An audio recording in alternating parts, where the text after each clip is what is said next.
Oh.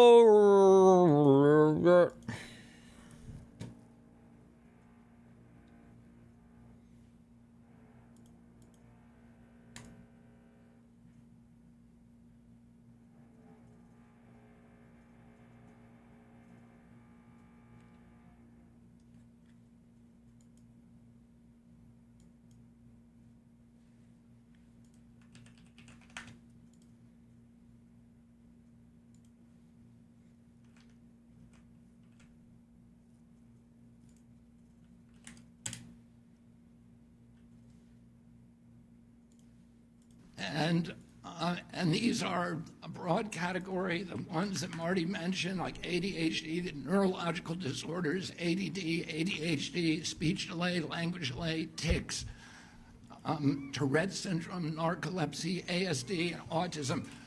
All of these are injuries that I never heard of when I was a kid. They were not part of the nomenclature. They weren't part of the dialogue. There was zero spent in this country treating chronic disease when my uncle was president. Today, it's about $1.8 trillion annually. It's bankrupting our nation. 74% of American kids cannot qualify for military service.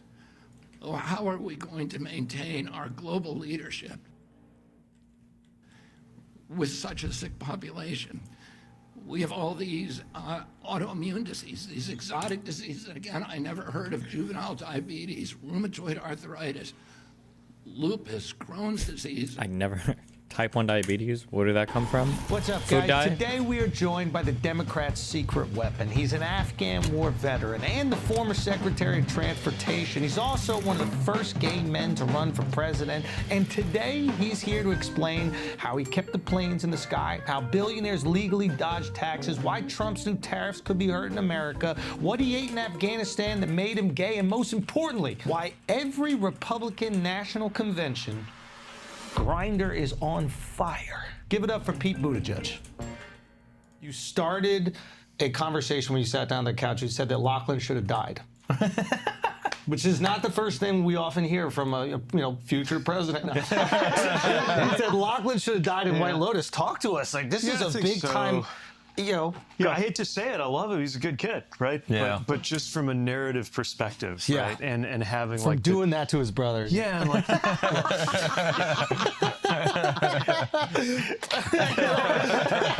Jesus, we just got No, I mean, I think the dad has to sit with Chaston. My husband and I have been talking about this a lot. Like, the dad should have to sit with like what he did. The guilt, yes. Wait, who the fuck are we talking about? I have no idea. Was this a story? And there were so many parallels to what happens with Tanya, where he's like floating, right, when he seems like he's dying or maybe sort of dead. TV shows. Yeah, I think just story-wise. TV that shows. Otherwise, Losers. I don't have a lot of notes for this year's White Lotus. I mean, it was incredible. Awesome. I guess the one thing would be, does anything really happen to the ultra wealthy? Yeah, good Maybe question. that's what he's trying to show.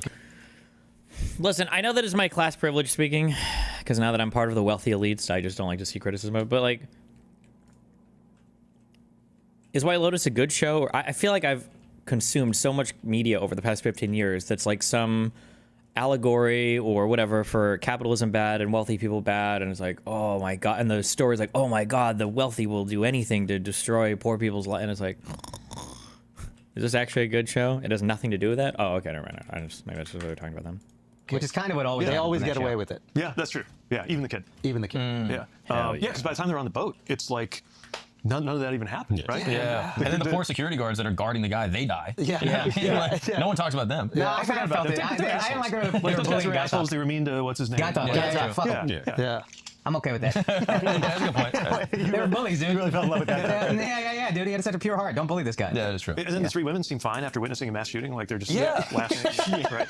Just on the boat, having a good time. Yeah. But yeah, in season 1, if you remember, the really rich kid like stabs the guy, and then he's just in the airport 20 minutes later or whatever. Yeah. No questioning, no nothing. And I think that's kind of to Andrew's point. Is like, I think the point of that show is the ultra wealthy. One guy has his wife killed.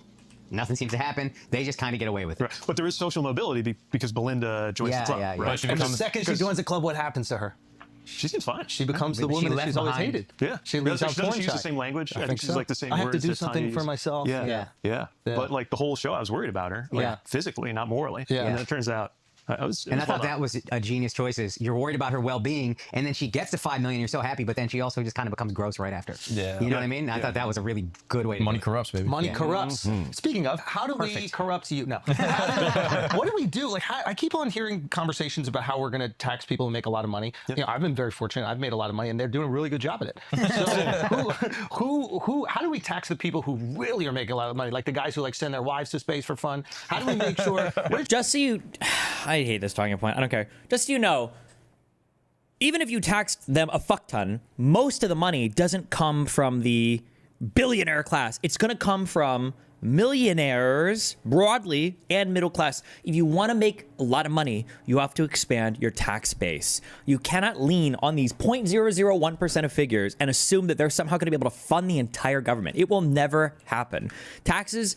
Again, the United States is so unbelievably mind-fucked when it comes to who pays taxes. If you guys went to Europe, like, people are always like, man, if you go to Canada and you're a millionaire, oh, you're going to pay a lot of taxes, boy. If you make $50K a year and you go to Canada, you're going to pay more taxes than you have any fucking idea you'd ever have to pay. Because in the United States, people who make like less than 60K like have almost no tax footprint. It's insane, but whatever. Also, I love how as all these people became wealthier, it went from tax the millionaires to, whoa. We're talking about the ultra wealthy, not the wealthy, the ultra wealthy.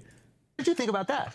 The spaceflight? Yeah. I'm glad they got back okay. I mean, I guess, I mean, it seems to me there's some other things we could probably be paying a little more attention to, but you know, it's exciting. Look, we're in this era of commercial spaceflight, which is exciting. Yeah. And I worked on this when I was Secretary of Transportation like that. Oh, you were part of that. Well, yeah, I mean, it's transportation, right? Our main thing was just making sure on the way, it's actually very Wild West right now, big picture wise. The main concerns are making sure you don't hit anything on the way up because you got to go through the national airspace. Right. And that if anything blows up on the ground, you don't hurt anybody on the ground. Like, those kind of main like concerns. But eventually, we'll have to start regulating that like we do commercial air travel, right?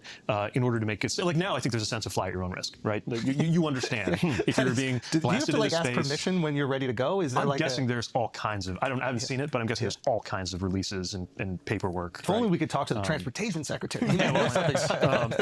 But there's an understanding there's a different level of risk, right? Yeah. Whereas on commercial aviation, we have zero tolerance for risk. And actually that's worked out pretty well, right? Like, I think one thing that we always talk about the things that are going poorly.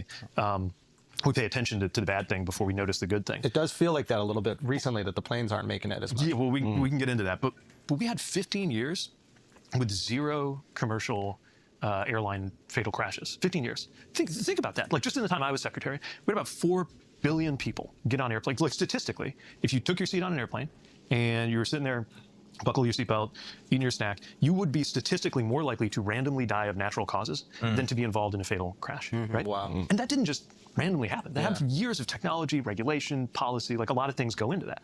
And that's what it looks like kind of on the other side of that process, where with commercial space.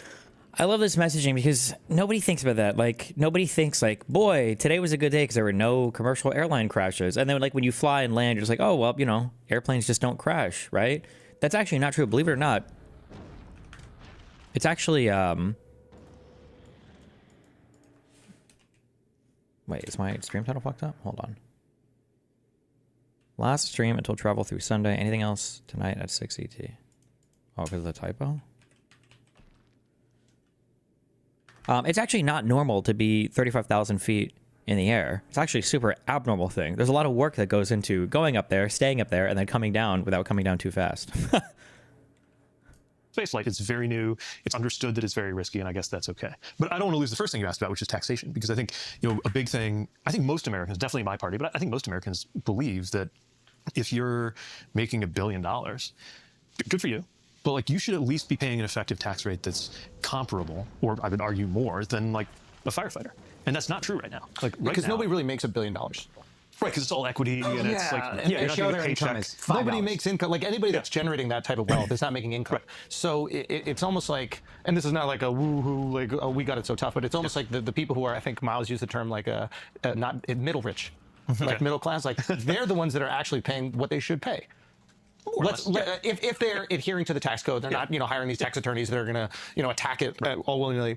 Also, this narrative needs to change. If they're not hiring these tax attorneys, no, fuck you, okay? Listen, there is a tax code. We should not have a tax code that is reliant on, like, the goodwill of people to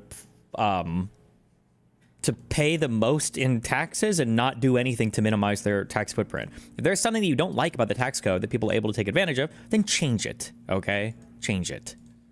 And try to reduce whatever they're paying in. But let's assume, let's take it for face value, right? Somebody, an athlete or somebody that's making $5 million, and let's say that they pay $2.5 million around, right?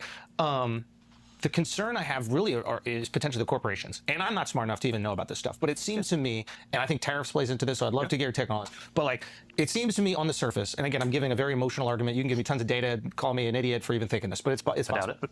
Okay, seems to me that there's been an effort that has been supported to, send the manufacturing of some of these products overseas to increase profits, right? Sure. Or maybe it's more effective to manufacture them overseas. Maybe it's not all nefarious, but the idea is to like increase shareholder profits or increase the profits of the company, which I'm not necessarily against. What I'm against is when you also put these like shell companies overseas to decrease, like you create the headquarters and you put it in Dublin or something like that so you can avoid taxes. So and it's a PO box, like nobody's even there. Exactly. So you can't do both. You can You got to fight that with globalism, though, by the way. and the manufacturing overseas. But at least if we're taxing the revenue of that company that's generating billions of dollars, you would like to believe that that money would come back to the American people, and then we could reinvest in the American people, and then maybe there's other industries that would pop up, and those jobs could transfer from manufacturing to those new ones. Or vice versa. But you can't do. To me, it just feels like if you do both, you are using the marketplace that America is. That really entrepreneurship, all of that, but not really giving back. And then stealing from it. Yeah, there's no question, especially. Bro, just the little bit I've learned recently, I just in terms of like currency and just like random macro econ stuff, our position in the world was really just, it was really just so good. The fact that we can run, we have a good surplus, massive trade deficit, we're buying all this shit from other countries. Like, what's the fear about buying a lot of stuff from other countries? Well, runaway inflation could be really bad, a severely weakened currency, unable to sustain your government, I guess, right? But like none of that actually happened because the USD was so fucking strong. The United States bounced back from inflation better than all the rest of the G7 countries. We have no problem funding our shit, even though we've got to borrow a lot of money to do it because so many other people are holding USD around the world because we buy so much shit from them because the US economy is like so huge and our workforce is so productive. Sorry. Anyway. Because a lot of what that tax revenue goes into or is supposed to go into here in the U.S. is what then turns around and makes it possible for businesses to thrive. Can you give us an example of that? Yeah, my favorite example is probably the smartphone. So have you ever noticed like in like talks or like whenever somebody mentions a smartphone, they like start to pull it out of their pocket or touch it? But so the federal government could not have invented the iPhone, right? Like I don't think any of us would want a phone that was like invented by the federal government. That thing would suck. That is like all of the design, the manufacturing supply chains. That's the kind of thing that corporations can do very well, and Apple did it very well. And oh my God! And Pete is my fucking neoliberal shill. Yes, this is. He's not going to do exactly this. Also, I don't know enough about this guy. I just know everybody hates him, but I don't know. But it's this. This is a good principle to have in mind, okay? The basic principles underlying the free market, as Adam Smith taught them to his students in this university, are really very simple. Look at this lead pencil. There's not a single person in the world who could make this pencil. Remarkable statement? Not at all. The wood from which it's made, for all I know, comes from a tree that was cut down in the state of Washington. To cut down that tree, it took a saw. To make the saw, it took steel. To make the steel, it took iron ore. This black center, we call it lead, but it's really graphite, compressed graphite. I'm not sure where it comes from, but I think it comes from some mines in South America. This red top up here, the eraser, bit of rubber, probably comes from Malaya, where the rubber tree isn't even native. It was imported from South America by some businessmen with the help of the British government. This brass ferrule, I haven't the slightest idea where it came from, or the yellow paint, or the paint that made the black lines, or the glue that holds it together. Literally thousands of people cooperated to make this pencil. People who don't speak the same language, who practice different religions, who might hate one another if they ever met. When you go down to the store and buy this pencil, you are in effect trading a few minutes of your time for a few seconds of the time of all those thousands of people. What brought them together and induced them to cooperate to make this pencil? There was no commissar sending out orders from some central office. It was the magic of the price system, the impersonal operation of prices that brought them together and got them to cooperate to make this pencil so that you could have it for a trifling sum. That is why the operation of the free market is so essential, not only to promote productive efficiency, but even more, to foster harmony and peace among the peoples of the world. The peoples of the world. The peoples of the world, guys. Do you not care about the peoples of the world? There was a guy who, I think just recently, actually, went on Joe Rogan and gave a really great explanation for why tariffs are so fucking horrible.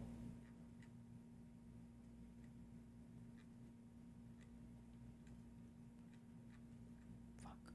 Was it posted on my subreddit? Fuck. Who has this? Where was it? Somebody link me.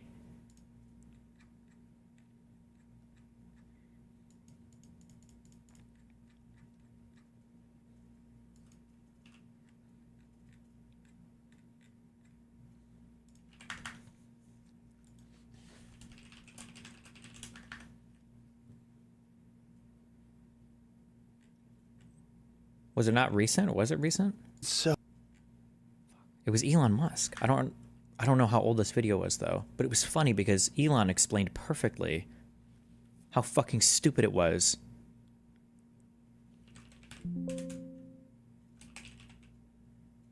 to do everything on your own. Hold on.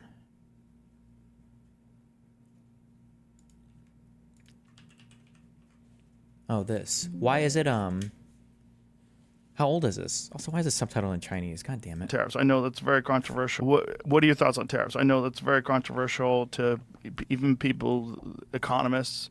They disagree. Some agree. Some think it's a good idea. Some think it's a terrible idea. What do you think? I think you need to be careful with tariffs.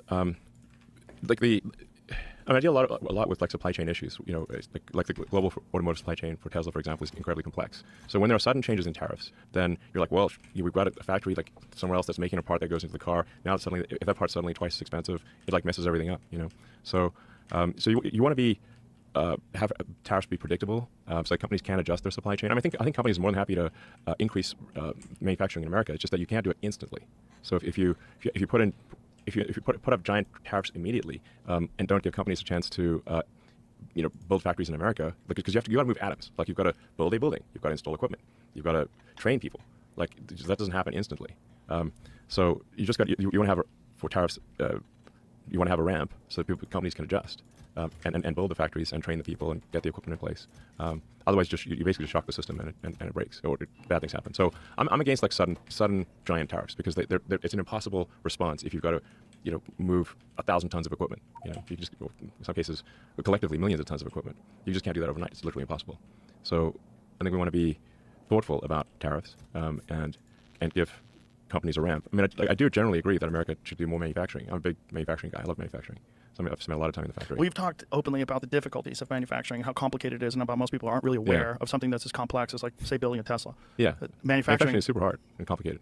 So, like a lot of people they've never been in a factory or they don't know how difficult it is to make things. And they, for a lot of people, I think just ketchup comes from the store. Like the store just has people for a lot of people who've been in academia or for these like sort of socialist communist types, like they've never actually made anything. So they operate on the premise that there's this magical horn of plenty that just outputs goods and services. And if someone's got more goods and services than someone else, it's because they took more from this magical horn of plenty.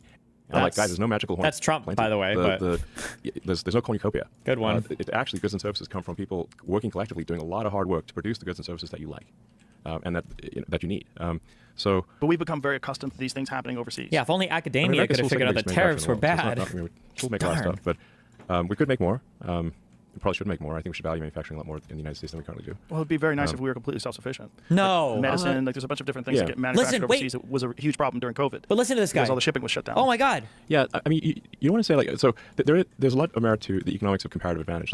So if you're completely self-sufficient, what that means is that you make all the stuff yourself, and even if some other country is really good at making something, you still make it yourself, and which means you're going to have the inferior, more costly product domestically. Right. Like Soviet Russia. Yeah. Like trade improves prosperity. This is important.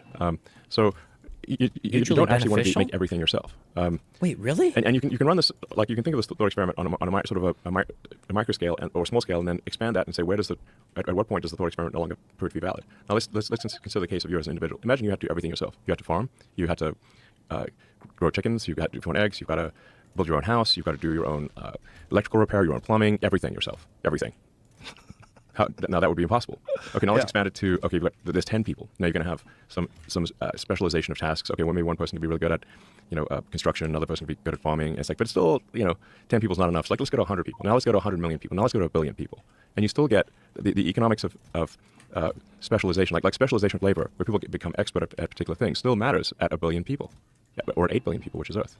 So you still want, you do want specialization of labor. You do want countries to be really good at a particular thing and make that thing. Also, it encourages innovation if you have competition. If the Germans are making better cars, we have to make better cars. Right. I like how Joe Rogan's entire thought process just completely switched when Elon Musk gave a very basic understanding. He's like, and now all of a sudden Joe was like, yeah, and of course, yeah, this is what people with them, which is like one of the things that happened during like the 80s and 90s, and America was making crap cars, and Germany was making much better ones. Yeah, exactly. Yeah. I mean, the Japanese car. Basically, the American car industry got really lazy in the 70s and 80s, and then the Japanese and German car companies came in and just cleaned the clock, And more like cleaned cocks. There's like an old joke from that is kind of telling. It's a very old joke where it's like, why did the Japanese car companies beat the American car companies? It's like, in the Japanese car company, you had 8 people rowing and 1 person steering. And in the American car company, you had 8 people steering and 1 person rowing. If this was a boat. So imagine a boat race. Yeah. Boat race, Japanese boat, you got 8 people rowing, 1 person steering. In the American boat, you got 1 person rowing and 8 people steering. Limeo. When the American car company loses the race, they fire the rower. And it's like, okay, that was actually kind of true. Yeah, everyone wants to be the boss, and then everyone wants to do the work. That was fucking epic, Elon. Okay, sorry. These fucking people. Competitors. But what makes the iPhone work? Well, among other things, the internet. The internet was literally invented by a federal research project. And it would never have been possible to invent the internet with a private company because you wouldn't have got the kind of capital return, even though it's a $1 trillion idea or a multi-trillion dollar idea. Companies can do multi-billion dollar ideas, but a $1 trillion idea, like inventing the internet, that requires basic research. And that's the kind of thing the government's supposed to do, among many other things. It requires basic research? What does that mean? Yeah, by basic research, I mean things that are so fundamental that you actually don't know for 50 or 100 years if they're going to have a return. They might never work out. Oh, right? Yeah, you can't look at it as this thing that's going to be profitable. It has to be so it's different benevolent endeavor for society. Yeah, it's different from research on like a pharmaceutical company researches a new medication, expecting that they're going to there's going to be a return in the next 10, 20 years. Right, at least kind of within the kind of profit horizon. But public parks is another version of this and stuff like that. You can't privatize the public park. Right, this is the whole idea of public goods. Right? This is why we have governments, why we collect taxes. God, we're turning into such libs already, dude. But there's a handshake, right? There are the things that only the government can do, and then there are the things that the private sector can and should do, and they meet in the middle. But if you start shorting, and part of what really worries me right now about this kind of war on academia, and there are some things about academia that need to change, but the war on academia, the cuts to cancer research, the cuts to science research, this kind of like general anti-science atmosphere that I think is emanating from the administration, that costs us in ways that don't show up on a corporate profit and loss statement 6 months from now or a year from now. But in terms of whether a country, a society, an economy is productive and is growing and is innovating, that starts to really cost you over time. And if we're shorting that, or if corporations and extremely wealthy people don't want to be paying into that through taxes, that is, I think, a classic example of a kind of short-term gain that causes long-term pain. Yes. And I'm really worried about that. And I think that's why there seems to be a lot of support for the administration right now, or one reason why, and even support for the administration when it comes to tariffs. When the tariffs happen and you hear about the stock market being deeply affected, most Americans are not invested in the stock market. So they're like, I don't give a fuck. Oh, rich people are losing. You're young, bro. The stock market is not like how much is in my Robinhood account. You're thinking about people's 401ks and IRAs at this point. This is or I guess pensions if they're trading on stuff. These are the things that you're thinking about. Yeah, young people are not as bought into the stock market. But that's not because it's poor versus wealthy. It's because young people just don't have anything in an investment account. Usually you have student loans. You're at the beginning of your earnings for your life. Losing some money. Schultz is in his 40s. I understand that he's in his 40s, but what he's trying to do is this happens so much. Hassan does it. I mean, all of you, you guys in my chat do it. All you guys do it. People like to LARP as poor people, especially when they've been wealthy all of their life. So they'll say things that they've seen on TV shows or movies about what it means to be poor. This is why you'll hear people say things like, oh yeah, like being poor in America is really hard. I remember when we would have to skip dinner every other night because we couldn't afford food, and we had to it's just like the most ridiculous. Like, hold on, I'm sorry. Were you poor in? Did you say you were poor in the United States of America, or were you poor in Uganda? What are you talking about? Like, this is not the issue of poverty in the United States, and the issues that poor people face isn't over like basic sustenance, right? It has to do with other stuff. It has to do with access to other parts of society, or like things like, can you go to a decent school without having to work to also help support your family, or do you have access to like reliable transportation that doesn't break down all the fucking time, or how safe do you feel in your particular neighborhood because of like a bunch of other, it's more complicated than that. Not to say that being poor is a great experience, but it's not like poverty in America is hard because we're starving to death. Like, yeah, but this is one of those things like, oh yeah, it's hard for poor people because poor people don't have any stocks whatsoever. It's like bullshit. A lot of companies have stock buying programs. I had a 401k at my fucking casino job. Plenty of people that work real jobs like have this stuff. It's there. Most Americans are not invested in the stock market. So they're like, I don't give a fuck. Oh, rich people are losing some money? Or 50%. We can go off the numbers. Meaning there's a large swath of Americans that don't feel directly But here's the thing, right? impacted. The tariff, so part of what's happening is the markets are responding to their belief that the tariffs will probably make the world economy less productive and make a recession more likely. But a tariff is a tax that people pay on stuff they buy every day. And proportionally, if you're, what'd you call it, middle rich, versus like people in the neighborhood I grew up in. Dude, if you're making... It might just be because of my lifestyle, okay, I guess. But in my opinion, once you're making seven figures, unless you want to buy like a fucking super yacht or a plane, like you're rich. You're rich. Well, like what does middle rich mean? I feel like you have to invent new expressions of wealth to feel like you're part of the poor club. Like, what does that even mean? What is, if this guy is considering himself middle rich, what do people spend their money on? I'm so curious. Once you're making seven figures, how do you even spend it all? Like when I was making 100K, you can blow through 100K in a year very easily. But making $1 million a year, like I can go to a car dealership and I can buy a new car every month and probably not notice it that much in my bank account. Like I don't even know what to do with my money other than get sued for it. Just kidding. Like, what do you, when you're making seven figures, at what point, I guess maybe if you buy a huge fucking house, if you get like a $20 million house and you've got like a $80,000 a month house payment or something like that, maybe there you're starting to approach things. Like, I don't understand. Yeah, I guess it must be actually, I'm retarded. That's it. It's massive houses and it's cars. Those are all the and like big expensive cars. That's what people are spending money on. My bad. I just sit at home and I play video games all day. Well, I shouldn't say that. I do politics. Actually, now I play video games because, Factorio. In South Bend, Indiana. Sure. Like proportionally, it's the people in Indiana who are spending a much bigger portion of their income at, let's say, Walmart. And everything at Walmart is about to get more expensive. You're 100% right. I'm talking about the knee-jerk emotional reaction when you see like people who have money and have seemingly left you behind as they've gotten richer start to suffer a little bit. You go, yeah, I don't really care if you're suffering. In the same way that like when the Palisades fires happened, there was this sentiment of like, oh, a rich person's third home is on fire. They'll figure it out. Not this person's entire like life and belongings just went up in smoke. So I think that there is this like sentiment amongst a lot of Americans. You probably experienced it where you're from. Just this kind of being like left behind. Margin call scene about how millions go quickly. It looks like they're gonna make us dump this shit. What? You watch. How? You'll see. How could they do that? They can't. It's impossible, but they'll figure a way.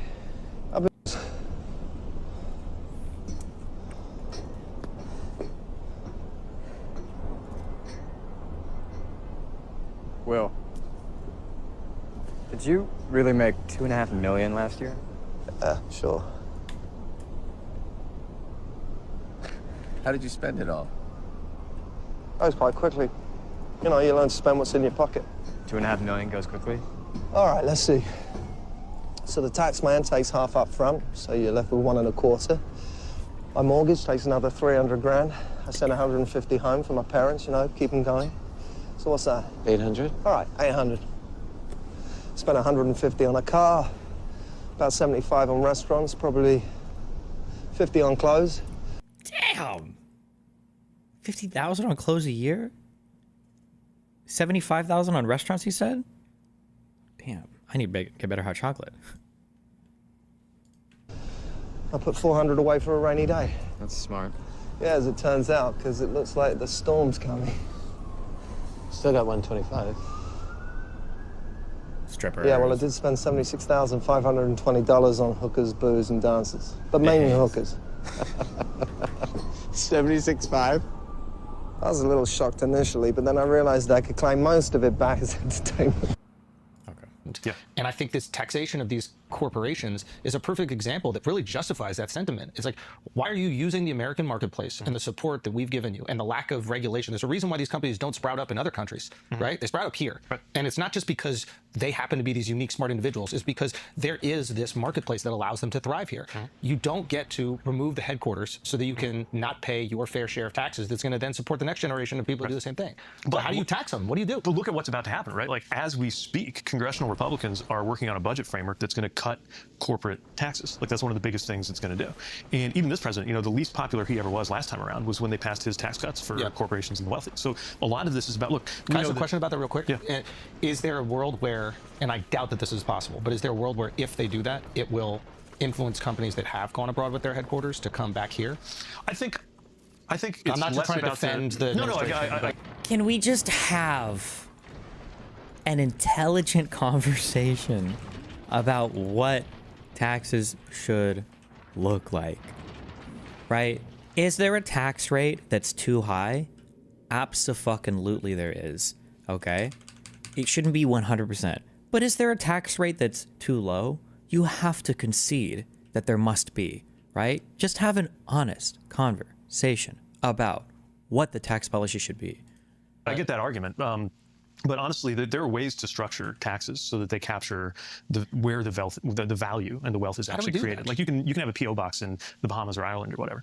But so one of the things, for example, that happened in the last administration was an international agreement on like a threshold, a minimum, so that, and now it only works if everybody agrees on it. This is part of why diplomacy matters so much, right?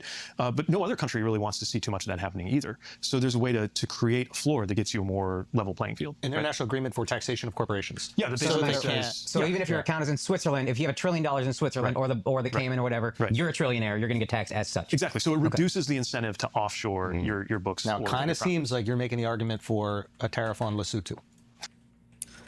Ooh, I had a friend message me this the other day, actually, that I was, and I didn't really know. It's hard to know because as I've grown on the internet, obviously I get more attention, positive and negative. But somebody messaged me and they asked, they were basically curious, like, do you feel like hater communities online have changed over the past 5 or 10 years? It feels like it's gotten so much more insane. And my intuitive feeling is yes, it absolutely has gotten more insane. But it could also just be that maybe, you know, as I'm more popular, if I have more people, I pick up more haters, maybe that's it. Ludwig apparently posted this. Will you post on Mogul Mel again? He said, no, I don't think so. I think the drama landscape has changed quite a bit on YouTube in a way that I don't like. I don't like it so much because there is sometimes fun drama, but I do think drama frogs become more powerful, scarier to be honest. They drive fear into my heart. So, you know, I'm doing quite well. We're chilling. It's a bit of money to lose, but that's okay. I don't need that money. I do feel like the weird anti-fanning landscape has gotten quite a bit more crazy, weird, malicious on the internet, but yeah, I don't know.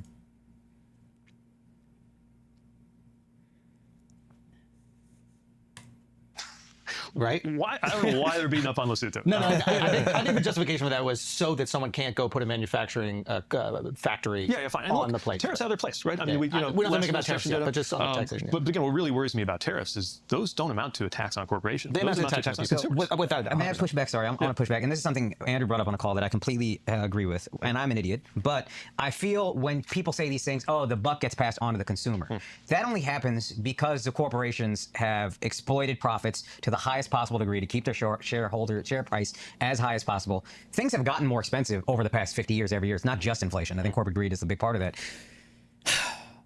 We have an aggregate lifestyle creep as well, okay? One thing that people say, it's funny because I heard this quote, I think I was listening to this, we were listening to this on stream, and some guy was like, I thought 50 years ago when we started getting robots and all this shit that all of a sudden, you know, we'd be working even less and every, you know, America would be enjoying a better quality of life and all the robots would be doing the work, but that's not happening at all. Like, Americans are working more than ever. What's going on? The reason is because as we become more productive and as we generate more wealth, our lifestyles get better too. And we're not comfortable just chilling with a decade's old worth of technology. So people will look at like, you know, how much more we're producing and how much more wealth exists in the country. And they'll be like, wow, well, why are we still working so much? You don't have to. Like, if you want, like, there's a world where you can have a $150 cell phone and an ordinary ass TV and a small apartment with even a 10, 15-year-old used car now is like still works. You can do that. But people want like the newest shit. They want the 3DS XGX, you know, 1000 and the newest graphics cards, and they want to play the newest video games. They don't want to play games that are 10 years old or 20 years old, or they don't want to watch, you know, old shit or have to buy a DVD or whatever. So it's not just that, you know, why is everything still going up in cost? Because people also have more money. They want to buy more shit too. And people want the newest shit. They want the best shit. They want the latest shit. Possible.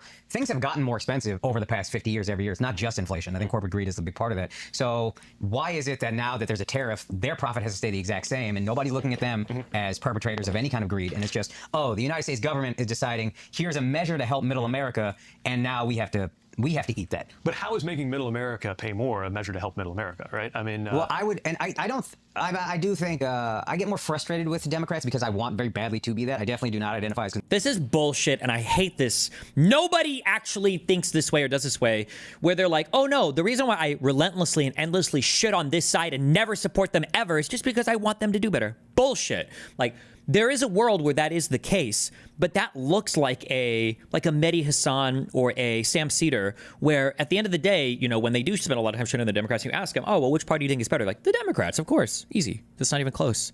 But when you get these guys, they're like, well, I don't even know. I think both parties are the same. Like, I don't know. Donald Trump's pretty base, LOL. It's like, why do you criticize only the left again? Because I want them to be better, because I want to be the left. Bullshit. You just want to be a conservative. Conservative, but I find there's this. When I go to Middle America, and I'm sure you go there. We travel the country. Yeah, you live there. Yeah, that's what I meant to say. But it's like, oh, there's like decay in some of these places, and it doesn't feel like the party that I want to identify with has any empathy for them. And this, to me, was an idea that could help bring jobs back there. And I don't think the execution has been great from what I'm seeing, but this could help them. Why don't we look at any measure that could help them beyond, let's keep things the way they are, because the way status quo is not helping. Yes, I agree on that. Yeah, I think that's really important. And I think what my party has to do is respond to this in a way that doesn't make it sound like our whole argument is, let's just go back to 2024, right? Like, if things like this, moments like this, movements like the one that's in charge of the White House. I'm okay going back to 2024 right now, but okay. Right now, don't spring up in a country or an economy where everything's going along fine. And look, I lived this too. I grew up in South Bend, Indiana. People think South Bend, they know Notre Dame. Notre Dame, yeah. The big employer that propelled South Bend wasn't Notre Dame, it was Studebaker. Studebaker made cars. It was before the big three, it was the big four. And we were one of them. It dominated our city, grew our city. And then in 1963, they shut down. That's 20 years before I was born, and we were still dealing with it 20 years later. We were still dealing with it 50 years later when I became the mayor there at the age of 29. And what had happened was, I mean, when we were going to school, I would go in between just acres of collapsing factories. It literally looked like a war zone. I have been to war zones that looked very similar to the way a lot of places in the industrial Midwest, like where I grew up, looked because of some of these things you're talking about. Right. Which is why I think there's an appeal to saying, we're going to bring back manufacturing, right? And by the way, again, I don't want to like move away from what I was saying that we shouldn't go back to where we were, because I think a lot needs to change. But I would point out that in our entire lifetime, the year when there was the most investment in factories in the United States, the most factories being built, was last year. Because there were a lot of policies, the chip stuff, the manufacturing stuff, trying to get more of the green economy stuff to be built on U.S. soil, that led to a lot of these factories. Now, a lot of them are still in construction as we speak. Some of them actually open, some of them still haven't. But right now, in Kokomo, Indiana, I just read a story today about 370 workers at Stellantis who just got laid off. Auto workers who got laid off because of the tariffs. So this is a tool that you can use for sure. But it's absolutely critically important that you know what you're doing when you do. And if you're just making shit up as you go along, or if you're doing it for a reason that's actually less about helping middle America and more about consolidating power, which is what I think is actually happening. We can get into that. Yeah. Then it's not going to work. But I don't want to completely disagree with what you're saying earlier. Like, yeah, part of what's happening is, like, part of why things cost more is that they actually cost more. But also, we've seen a lot of expansion of the corporate profits that people cash in, right, which help to explain why a lot of things cost more. No, but to me, the answer to that is, okay, let's have a fairer tax system. How do we do that? Says we should do that. I mean, at risk of sounding simplistic, like you pass a law, like we can do this, right? It's not like what profoundly law? mysterious. For example, it's like it's not going to be income tax, right? Because they'll find a way to not have income. So you can adjust. What do you mean? You absolutely can have income tax things, or you can tax capital gains at higher rates, or you can force people to step up their basis in their investments. There are things that you can do. There's absolutely ways to do this. You just have to have the political will to do it. Capital gains, right? It doesn't have to be like all the way at the level that it used to be. But even with capital gains, you're only taxing them when they cash out, and a lot of these guys won't cash out. They just take loans against their investments, and then loans aren't taxable. So then make them step up the loans and basis. You can only borrow against what you have a tax basis in. Boom, easy. So they live for free. Right. So that's where the idea of wealth taxes come in, right? No, and what is that? God, no, well, no, Pete, somebody please black pill him on wealth taxes. Stop with this cringe shit, please. There's so many better ways to tax people. At a certain point, especially if you're past a certain point and how much you're sitting on, you got to contribute a little bit. I mean, this is not a novel. Property taxes are that way, right? Like, you don't wait. No, property taxes are not the same thing as wealth taxes. No. But usually, you don't wait until you sell a home to have to pay property tax on every year. Like, you contribute a little bit. No, you do pay a capital gains tax when you sell a home. You do wait to pay. You don't pay on the capital accrual of a home until you actually sell it. Sorry. Of the value of the real estate you're sitting on. Right. And that goes to, the county roads and the school and the sheriff's department, whatever else you count on, right? So like, there is a way to do that nationally. But property tax is going to close that gap? I don't think it's going to close that gap. I mean, if you had all of these, you have pieces of that, a lot, right? No, I'm not saying we shouldn't do it. I think that there is this feeling, this sentiment, I think that Akash was tapping into as well. And there's two things. Like, you seem like someone who's very knowledgeable, very aware of all these things. You know these people that were fired in this random factory in, what'd you say was Iowa? Kokomo, Indiana. In Indiana, right? It's like, the average person might not know about that. They don't know about these factories being built. But you have to meet the average person where they feel emotionally. Yeah. And like, I think you do a really good job, and I've seen a lot of your interviews, is like, acknowledging the emotions of the people that you're talking to before giving them evidence that might be contrary to them. Yeah. Instead of this like finger wagging approach, which is like, oh, you're stupid if you don't agree with me. Yeah. True. Really important. But just don't do that. I think the average like American isn't even aware that like what Amazon makes a year and what they pay in taxes. Like, I think they paid $0 last year. Yeah, a whole bunch of these corporations. And I get what they're doing. And it's like they're writing off losses from other parts of the business, or they're reinvesting that money in. We need to get rid of. We need basic finance. We need basic civics. We need, bro. Can we not do this? God, it's so stupid. Is this my stereo? Oh, hey, you got it. Hey, what happened to my stereo? It's all smashed up. That's right. Now, it looks like it was broken during shipping, and I insured it for $400. But you were supposed to get me a refund.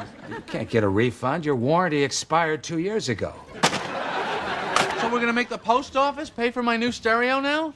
It's a write-off for them. How is it a write-off? They just write it off. Write it off what? Jerry, all these big companies, they write off everything. You don't even know what a write-off is. Do you? No, I don't. But they do. And they're the ones writing it off. Wish I had the last 20 seconds of my life back. What? Like the magical write-off. Stop. Please stop. Growing the business. Yeah. And I don't want the pendulum to swing so far that you can't start a business and you can't grow and thrive. And I think that's like one of the great things about it. Like, this is such an easy thing. Oh, okay. I'm sorry. What was your problem? Amazon paid $0 in corporate income taxes. Okay, why? I don't know. You tell me. Well, for a long time, they weren't showing any profits. They were reinvesting their money. So, well, if you're going to make any positive argument for corporate income tax, isn't that one of the positive arguments, that it forces people to reinvest their money? Well, why does that matter? Well, because they don't have any profits. So tax their revenue. Oh, okay, you want to tax their revenue. So let's say that I spend $900,000 on products, and then let's say that I sell $1 million worth of products, and I make $100,000 worth of profit. You want to tax me on my revenue, on the money that I made selling products? So let's say that I have a year where I spend more than I even make. Let's say it's a rough year and I spend $600,000. I only make $400,000. You're going to tax me on $600,000? Yes. Okay, well, I'm $200,000 in the hole. Now I have to pay the IRS money on money that I don't even make. I don't even have this money. How does that work in practice? Walk me through this. It's so America. Yeah. But there has to be this middle ground. And if we don't do something about it, the American people should at least be aware of the I don't want to say the CEOs, but the people that own these companies that are essentially stealing from the American people and using the system. Like, we should be aware of who they are. Now, I'm not saying we should do anything to them, but they should be shamed. Or taxed. If they're not going to pay the taxes, you're going to pay it emotionally. Because that, like, I don't really care about their money. I'm financially dumb. How can Amazon be showing no profits, yet Bezos was the richest man in the world? Did Bezos pay taxes? Let's say that I own a company. Let's say that company is worth $10,000. Let's say that every year my company sells $1,000 worth of products, and then I make $1,000, but I spend $800 on products, so I've got $200 in profit. But let's say that every year I'm reinvesting all of that profit. So I take the $200 in profit, I don't even cash it out for myself, and I reinvest that $200 of profit in the company. Then next year, let's say the company 10x's value. Now it's a $100,000 company, right? Well, what happened? I don't make any profit, so there's nothing for me to even pay taxes against, but the overall value of the company, the valuation of the company increases to $100,000, and I own that company. So my overall net worth increases to $100,000. So the appreciation of my wealth came from the growth of the valuation of the company, what the value of the company is worth. But there weren't any profits to pay taxes against, right? I haven't sold my business, so it's not like I'm seeing that money. It's just a way to approximate my net worth. That's how Amazon can make a lot of money, but that's how Amazon could have no profits, but the wealth of an owner of Amazon could theoretically grow because the total valuation of the company would grow, and they own the company, if that makes sense. Promotions. I just want to tax them. I do think there's a sociopathy to these people that you might underestimate. Yes, true, but like maybe their partners. Like there will be no more chick flights of space. I promise you. After the reaction to this, there'll be no more chick flights of space. I promise you. It will not happen again. And the next one that happens, it will have like a real purpose. That's a fight when they get home. When she gets home, he's gonna be like, "You see how much shit I had to deal with for you to stupid fucking to have a girls trip to the moon." Also, guys, tour dates: May 9th and 10th, Virginia Beach; June 19th and through 21st, I'm gonna be in Salt Lake City at Wise Guys. I hope all these tours, if I get tickets, are like free, right? Because they wouldn't do evil. All those dates and plenty more at akashsingh.com. Now let's get back to the show. Hold on a second. Don't skip forward, guys, because it's the world's fastest ad read. My name's Mark. I'm coming to America, all right? We're going to Bangor, Maine, Portland, Maine, Charleston, Atlanta, Strasburg, Hoboken, Indianapolis. Several cities to suck his dick. Let's get a Falk Miles town change. See you guys there. The current administration's tariff plan. No one's going to suck my dick. Somebody suck his dick. I could be assuming wrong, but it seems like you're against the current administration's tariff plan. Yeah. What would you do different? Because no one's giving actual solutions. Yeah, so I think what you do is you peg it, basically you do what they're pretending to do. So what they said they were doing is they're kind of scanning all of the different countries, and they're saying, okay, here's some countries that are really not trading with us on fair terms. Like they're restricting our trade with them, or they're artificially manipulating their currency. China does this for sure. What does that mean? Right? So artificially manipulate. The year they're referring to, 2018, was the year in which Amazon made positive net income. Then there was probably some accelerated depreciation, or there's probably some other way they were offsetting the income. This is how corporate taxes work. This is good. You want this. This is good. If a company is not paying income, if a company's not paying corporate income tax because it can't show profits, then what's likely happening is they're either not making a profit or they're reinvesting the money, which is part of what a corporate income tax is supposed to do. The corporate income tax makes it more profitable to reinvest in your company than to just withdraw it as a dividend or to pay it out as a dividend or a disbursement or whatever the fuck else you would do to return money to shareholders. Manipulate your currency. So in a nutshell, the cheaper the exchange rate, the more you're going to export because the cheaper your goods are, right? So the strong dollar, right? Basically, the weaker the dollar is actually, the cheaper our stuff looks to the rest of the world, and the more they're going to purchase our things. So if you're China, one thing you're going to do is you're going to. It sounds counterintuitive. Like usually you think like a nationalistic country, we want our currency to be super strong. You make your currency cheap, so you have a competitive advantage. Yes. Now, how does that? Like think about if you ever traveled in like Southeast Asia and the dollar's doing really strong, you're like, wow, I'm going to buy like everything here in Thailand. It's the first thing, right? Like when you go to Europe and you find out the euro's like there are moments where it's like under the dollar, and you're like, oh my god, let's go. I'm getting this hotel. Dude, if I go to India, I want a 5-star hotel. It's $200, $300 Right. So that applies on everything from your experience as a tourist to like major industrial production, right? And how does one do that? You could easily add some kind of wealth tax for billionaires or something. First of all, you're not even going to raise that much money. So this is such a wasted fucking jerk-off, like wealthy, white, middle-class kid who doesn't give a fuck about anybody in the country or give a fuck about anything in the tax system. You're not even going to raise that much money doing this. Number one. Number two, assessing a wealth tax is incredibly complicated, okay? It's real. How do you value? There's basic stuff, maybe, like businesses that you can value. But even at that, it's going to cause so many weird distortionary things if you start forcing people to sell off chunks of their business because they have to pay a tax bill on a value that they haven't even recognized, haven't even realized. It's not even a realized gain. They haven't sold anything. And then this is for publicly traded companies. What about for private companies? You're going to go to a guy who might be worth $100 million or $500 million, depending upon what the next investor values his company at. Like, it's a clusterfuck of complicated shit. And there are so many easy ways on the table to raise tons of money in taxes. Why would you implement the most absurdly complicated, dipshit, bullshit-ass tax, okay, that 8 out of the 12 European nations that had these wealth taxes ditched them because they were so dog shit? Why wouldn't you just make your capital gains rates higher? Make your upper tax bracket marginal rates higher? Fund more on the IRS to go after the $400 to $600 billion of tax revenue that's out there that they can't even get right now. There are so many better ways to raise money than this fucking jerk-off wanker, wealth tax fucking idea that would be complicated, confusing, and wouldn't even raise that much fucking money. Oh my God, it's so cringe. This is the one propaganda nonsense Destiny fell into that makes no sense. I just explained like 15 different ways why this is such a retarded fucking idea, and you can't hear it. Your brain is broken. Your brain is broken, okay? The guy over there might be choking on Trump's dick. You're getting fucked by Bernie Sanders' fucking well-taxed cock, okay? It's such a stupid fucking tax. It's such a stupid fucking tax. Do they print more money? Value-added tax would be way fucking better. You could raise so much more money and impact so much more of the economy, and it would give the federal government an actual fucking sales tax. That would be so much better. The bumping up of the capital gains, your marginal income taxes. You can force people to realize a basis in things they're taking loans against. You can cut the inheritance tax deduction a little bit if you want, or remove the step up in basis if you want on death. Like, there's so many different things you could do that would raise money. They would actually raise money for the government. I didn't actually do a wealth tax on it. You're not even gonna raise any money. But you don't care about raising money because it's a virtue signal. That's all it is. It's a virtue signal. Because you think that taxes are a tool to attack the evil people you don't like, and that's it.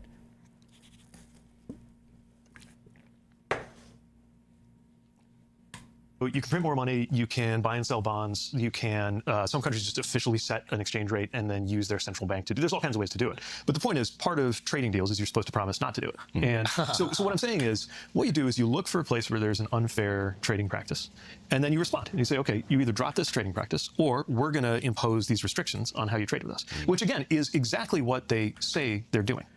To be fair to the chatters, all Tiny really said was, it would be confusing and hard. These things mean things in policy world, okay? You uneducated, glowing whiter than the surface of the sun, okay? Trust fund baby fucking loser, all right? So when I say it would be hard, okay? Sorry, I have to speak longer, okay? Because I still have a lot of Bernie fucking dropouts in my audience.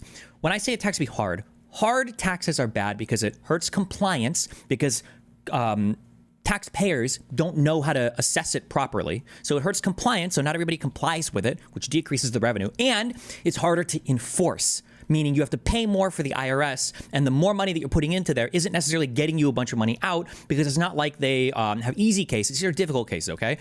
And then when I say things like confusing, it's kind of the same as hard. Confusing, what I mean is it's difficult to assess the wealth of an individual when a lot of the assets that they own are things that are of low liquidity, meaning they're not traded frequently, okay?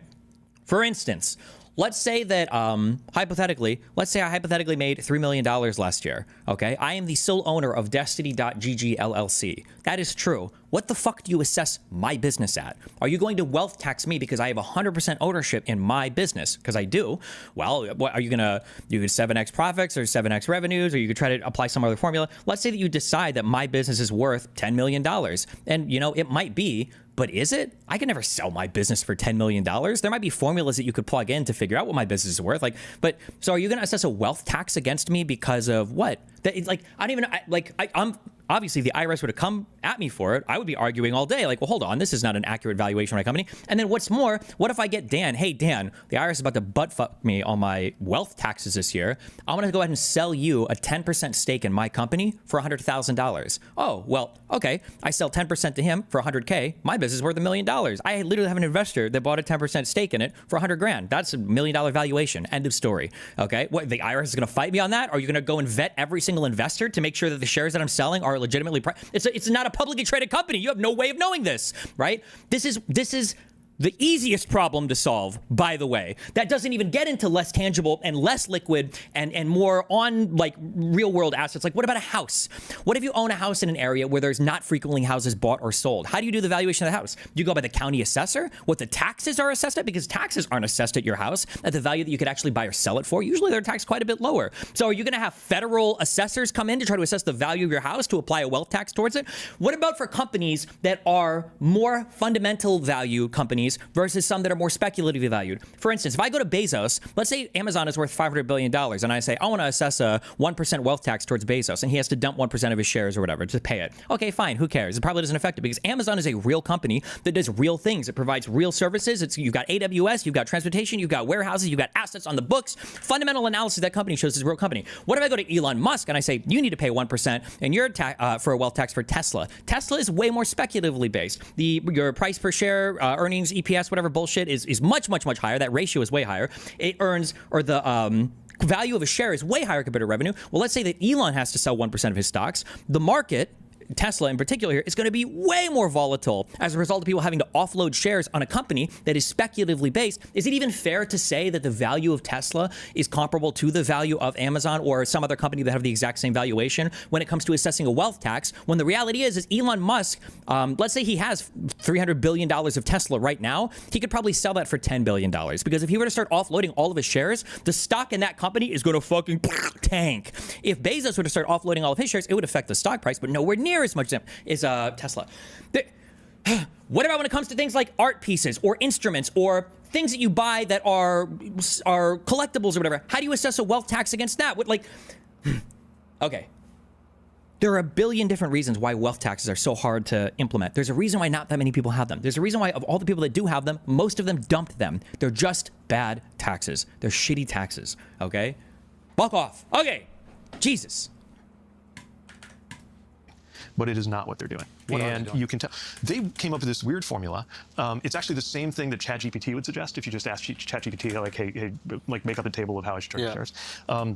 They used a totally different measure called the trade deficit, which we could get into, and said, okay, if whatever the trade deficit is, we're going to do this formula off of that. And by the way, there was a math mistake that a conservative think tank discovered in the way they did it.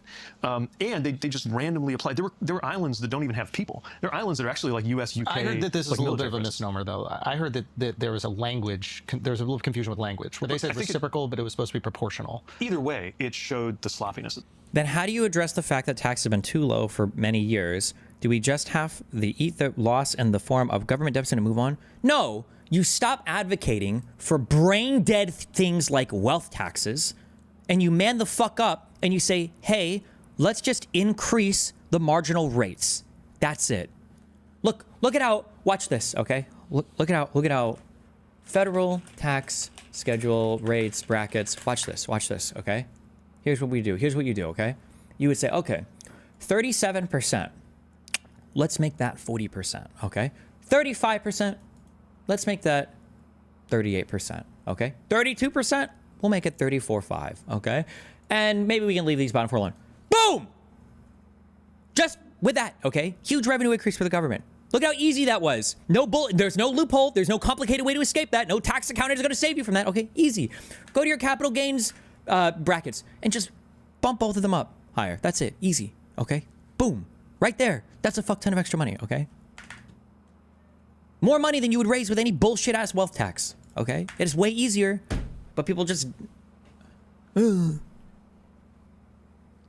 a little confusion with language, where they said reciprocal, but it was supposed to be proportional. Either way, it showed the sloppiness of the process. Sure, in terms of the communication, but if the actual process, and I don't want to seem like I'm defending the administration, but I do want to seem like it's important that we get true information out there. Yep. So it's like if they're doing proportional tariffs to that trade deficit, that would make sense. If it's reciprocal. Isn't the problem, though, that you're taxing the middle class by doing that? Fuck them! Make the middle class pay taxes! The middle class needs to be taxed more in the United States. Yes, they do.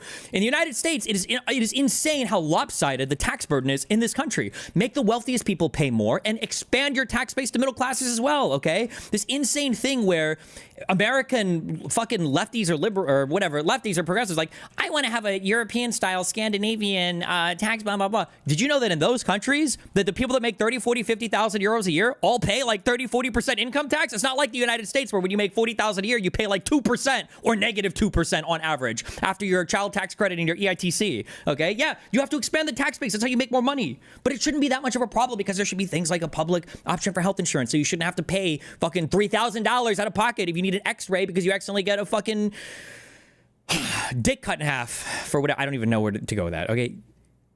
Expand your tax base, bump your brackets up. Middle class people should pay taxes. Fuck you, pay your fair share. Middle class motherfuckers can pay their fair share too, okay? And then offer more services from the government. Make education more available, cheaper. It already is. There's a lot of subsidized shit there, but nobody talks about that. Who cares? Get your public option. It doesn't make sense because there's no way you could match a trade deficit from a country that is right. But what I'm saying is, I think it also doesn't make sense as policy. Like a trade deficit may or may not be helpful to us economically. Actually, right. It's not just a simple thing of like trade deficit bad. So what I'm saying is, you use the tariffs in a much more targeted and specific way when you know that you either have that kind of unfair trade situation, or you're trying to protect a certain industry that you think is vulnerable domestically, right? But it's really important to know what you're doing, or else a whole bunch of people get screwed in the process. Like the other day, I was having breakfast in Michigan out, and a couple of people came up to me. They run like a little shop that was right next to the breakfast place where I was eating. And the woman who runs it said, I'm not sure what we're going to do. It's like clothes and like bags and stuff. And they source stuff from all over the world. And she said, we just put an order in. We don't even know how much it's going to cost us. And I don't know what I'm going to do for next month. I got some inventory here I can use this month, but we're going to be screwed, especially if we don't even know how to plan. Because the other thing you need to do, it's like any form of diplomacy. Like you do shots across the bow. You make clear what if you do this, we're going to respond that way. And there has to be some like logic to it or order to it if you want to shape the behavior of other countries, right? And what we're seeing instead is this like really like chaotic, like grab-ass policy where like he changes his mind every couple of days on things, right? And that makes it that much harder, especially if you're a small business or if you're a giant corporation. You have all kinds of hedges and like ways you can maneuver through this. Or they'll just remove the tariffs. I know. Oh, dude, you guys should watch that. What's his name? Software Jesus. That guy. It's a really good video on how the large corporations. They might be able to navigate this a bit better than small companies, but large corporations are fucked as well. Everybody's fucked on this. Nobody is, and this is another reason why that wealth analysis of everything, like, oh, this is just Trump making his rich friends richer. No, there's something far more devious at play here, because nobody is profiting or benefiting. It may be the dollar store right now. Like, nobody is making out well in this current tax regime or tariff regime or whatever the fuck we are in right now. It's a disaster for literally fucking everybody. It's insane. This is incredibly ideologically motivated. That was another thing that really frustrated me. If you're going to put the tariffs on, put them on everything. Seems to me like, hold it. You now they're like picking and choosing what they're going to Yeah, so now Apple doesn't have the tariffs, and it's just like, but to me that frustrated because Apple is the one that should be paying more than anybody. They're the one that parks their money overseas. They're the one that's skirting on the taxes. The mom and pop businesses that are fucked by the tariffs are still going to have to pay. So now you're disproportionately punishing the people that are actually doing the right thing for the country in the first place. They're building their small businesses. They're paying into the system. And I do think one thing that, again, I don't like the way it's executed. I don't agree with a lot of things that are happening in this administration. But I do like that it kind of shone a light on something that didn't seem like it was getting talked about by either party, which is there is a lot of decay happening, which I do. That's one thing I have a lot of hope for you is that you live there, you reside over it, you've experienced it, and you speak to it. And I sometimes wonder if you get frustrated. I mean, you can find a more diplomatic way of saying it, but have you been frustrated at all with the way that it's worded amongst the Democratic Party, where it seems like it's a lot more identity politics, which matters, but not, to me, it's not as prescient as, I don't know, some people are pressing as people who can't afford to feed their families and are losing jobs. Yeah, especially because like there are a lot of people that I think Democrats are understood to care about. Like low-income people, black and brown people are like disproportionately caught up in the economic pain when something like this happens. And so I do think my party needs to do a much better job, especially with the kind of finger wagging that you're talking about. I think we are like very prone to that. And I've seen it happen on any side. I think a lot of people, you get this sense of like moral conviction, and you're so sure of it that you start to think it makes it okay to be an asshole because you're deep down like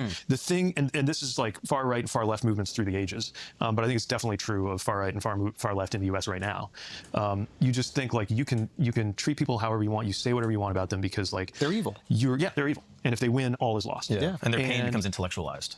Like you'll see like think pieces of like, why does the South love MAGA? Like how can we like why is neo-Nazism on the rise through like a chart? And I feel like it misses the feeling of low-income people saying like, no, we're in pain. Yeah, and I think pain is a really important place to start because like if you encounter somebody in pain and you approach that with compassion and you actually listen, that's a very different place to come from than like either how can I use this or how am I going to judge the choices that this person made while in pain. Especially if they have developed very understandably a distrust of everybody. Right. So what are things the Democratic Party can do better? Because like I like you go speak to both sides. Dude, we've begged so many Democrats to come on this platform. You were the only guy that agreed, and then you had to back out allegedly because you had to do debate prep. Oh, okay. Sorry. That seems like a big deal. I'm glad it worked out in the end. Good excuse.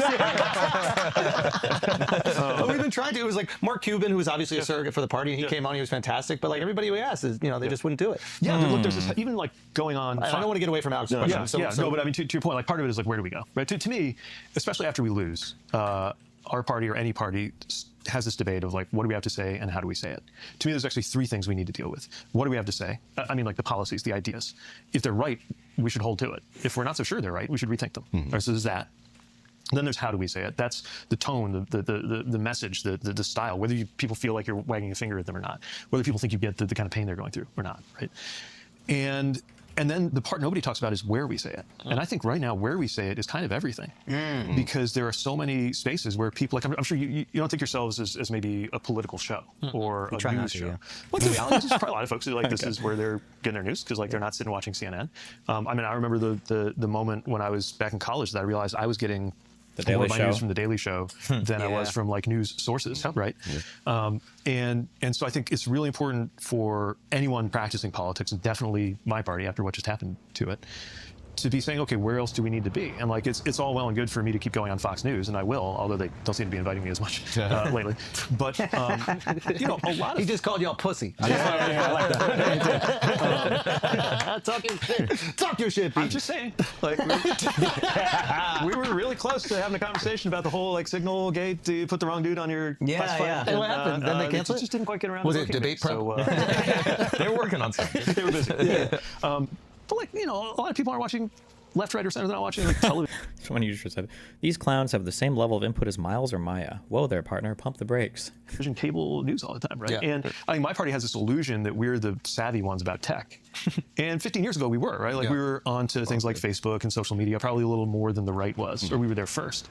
But at least since 2016, the Twitter election, like that has been true less, right? So I think we need to be prepared to go everywhere, and that's always been my style. I mean, largely because I had to when I was first running for president. I would talk to anybody who would listen, which at first wasn't a lot of people, and I would go to any place that would have me. But you know, to go back a little bit in what I was saying, like I do think we also need to revisit like what it is we're offering, because if it sounds like what we're offering is, let's just go back. This isn't working out. Obviously, the terrorists are hurting people. He's consolidating absolute power. Like lots of things are bad about this, which is true. Therefore, let's go back to that. But you have Bernie and AOC who clearly have a message that's resonating. Why isn't the party getting behind it? So I think a lot of big crowds doesn't mean that your message is electorally popular. What it means is that you can draw big crowds. That's it. Now, the type of person that can draw big crowds might also be suited well to electoral politics today, just because of the type of environment we live in, but not necessarily. Again, like Bernie Sanders underperformed Kamala Harris on that ticket against Trump. Kamala got a greater vote share in Vermont than Bernie did. The idea that just because you can turn out a lot of people, especially, no offense, young people who don't fucking vote, doesn't really mean much in terms of like, oh, like this person could be the next, leader. Now, I think AOC can, but not just because she could turn out big crowds, but because of other moves she's making, but what they have to say will get more and more traction in the party, especially on the economic piece, right? This idea that you have a lot of regular people in regular life getting screwed over by the way things work. And if we don't have better services and fairer taxes, like we're just never going to get through that. And it's thrown in their face. And it's thrown in their face quite often. Look how great Biden's economy is. Look at the stock market. And they're like, that doesn't affect me at all. Cereal's $10. Yeah. What are you talking about? I would feel deeply offended if I was them, especially when you throw that kind of support behind. Motherfucker, middle class people will complain about the cost of cereal, and you motherfuckers never had to buy bagged cereal before. Okay, that's when you know shit is rough. When they start bringing home the bagged cereal, that's when you know, fuck, this month was not good. Fuck you. I hate the middle class. Let it be known. Sometimes when I speak, I sound like I have care and compassion for all of America. That is not true. Okay. When I was poor, I hated the middle class. And when I'm rich now, I hate the middle class. We need to do everything we can to destroy the middle class. Spiritually, financially, in every way. Okay?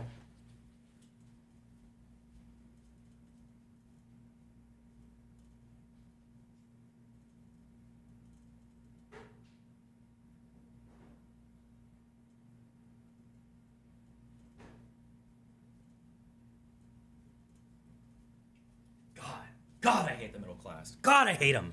God, I hate the middle class.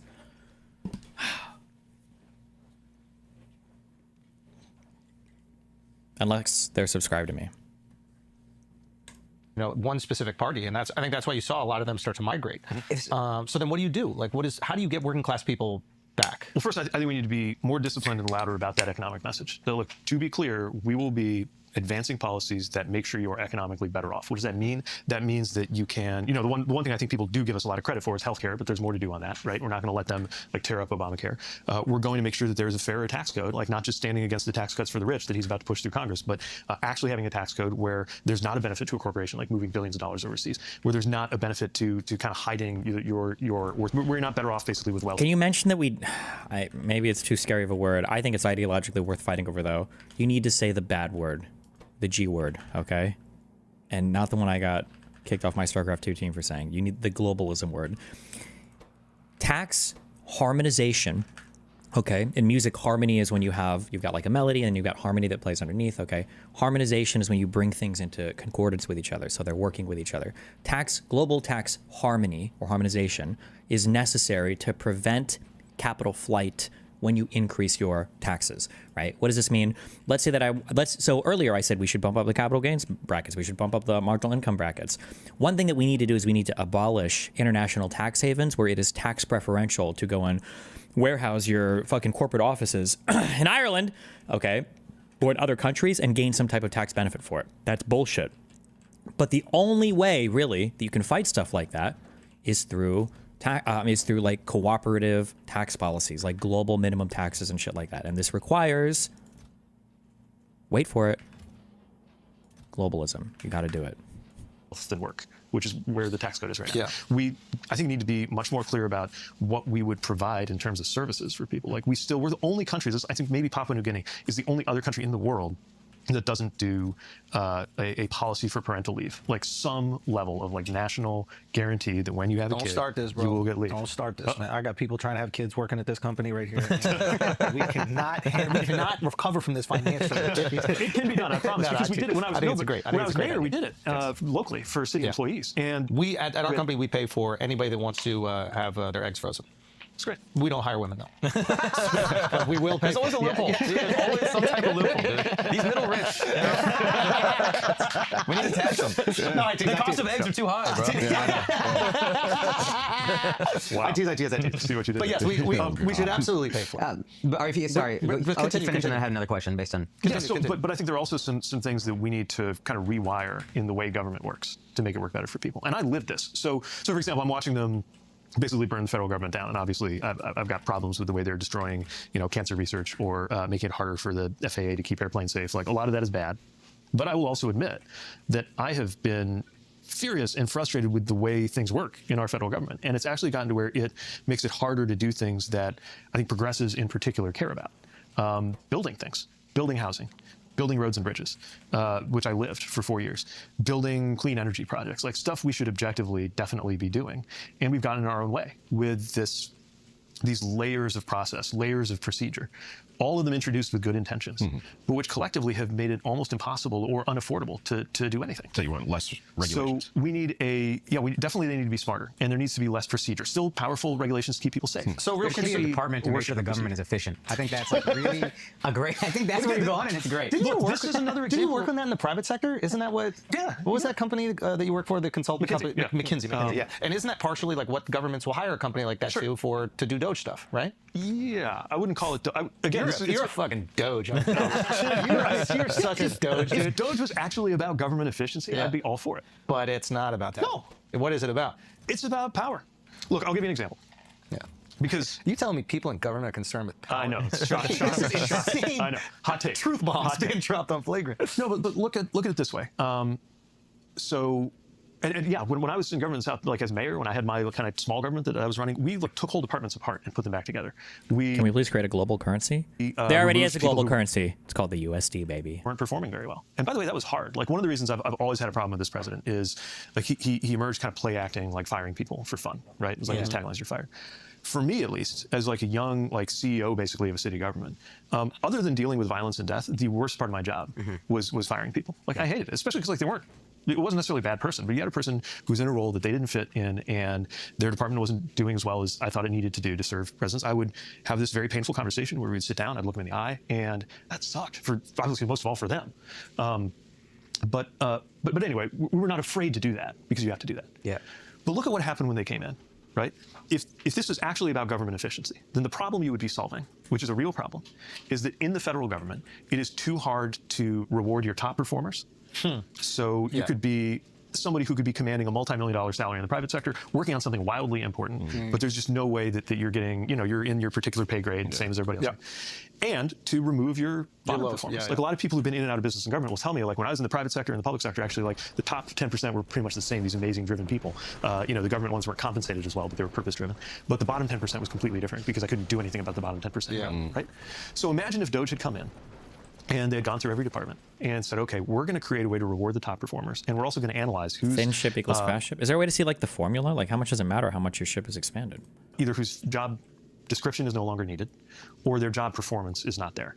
And even though it's painful, even though maybe it's politically tough, like we're going to show them the door. That would be one thing. But they just sent an email to everybody, many of whom were in fact top performers. Like some of the people they fired who got caught up in this thing, people got fired just based on whether you were in a category called probationary employee. But to be clear, probationary isn't like you fucked up and you're on probation. Yeah, you could Often, start, you could actually be because you were promoted. You could be a 7-year veteran at the FAA, or maybe you'd been there as a contractor, but you were so good that the FAA said, we want to hire you now as a government employee. And even though it might have been a little pay cut, you went for it. And you're probationary. And then next thing you know, like you wake up one day and this office, department, whatever Doge is, clearly hasn't like gone through and checked like who's doing a good job or who's. There's no way because there wasn't even time to do that. And there's like, guess what? You're fired. Too bad. I think there's, I wouldn't say unanimous support with the criticism of Doge, but I think that there is a lot of support for the way that it's been handled.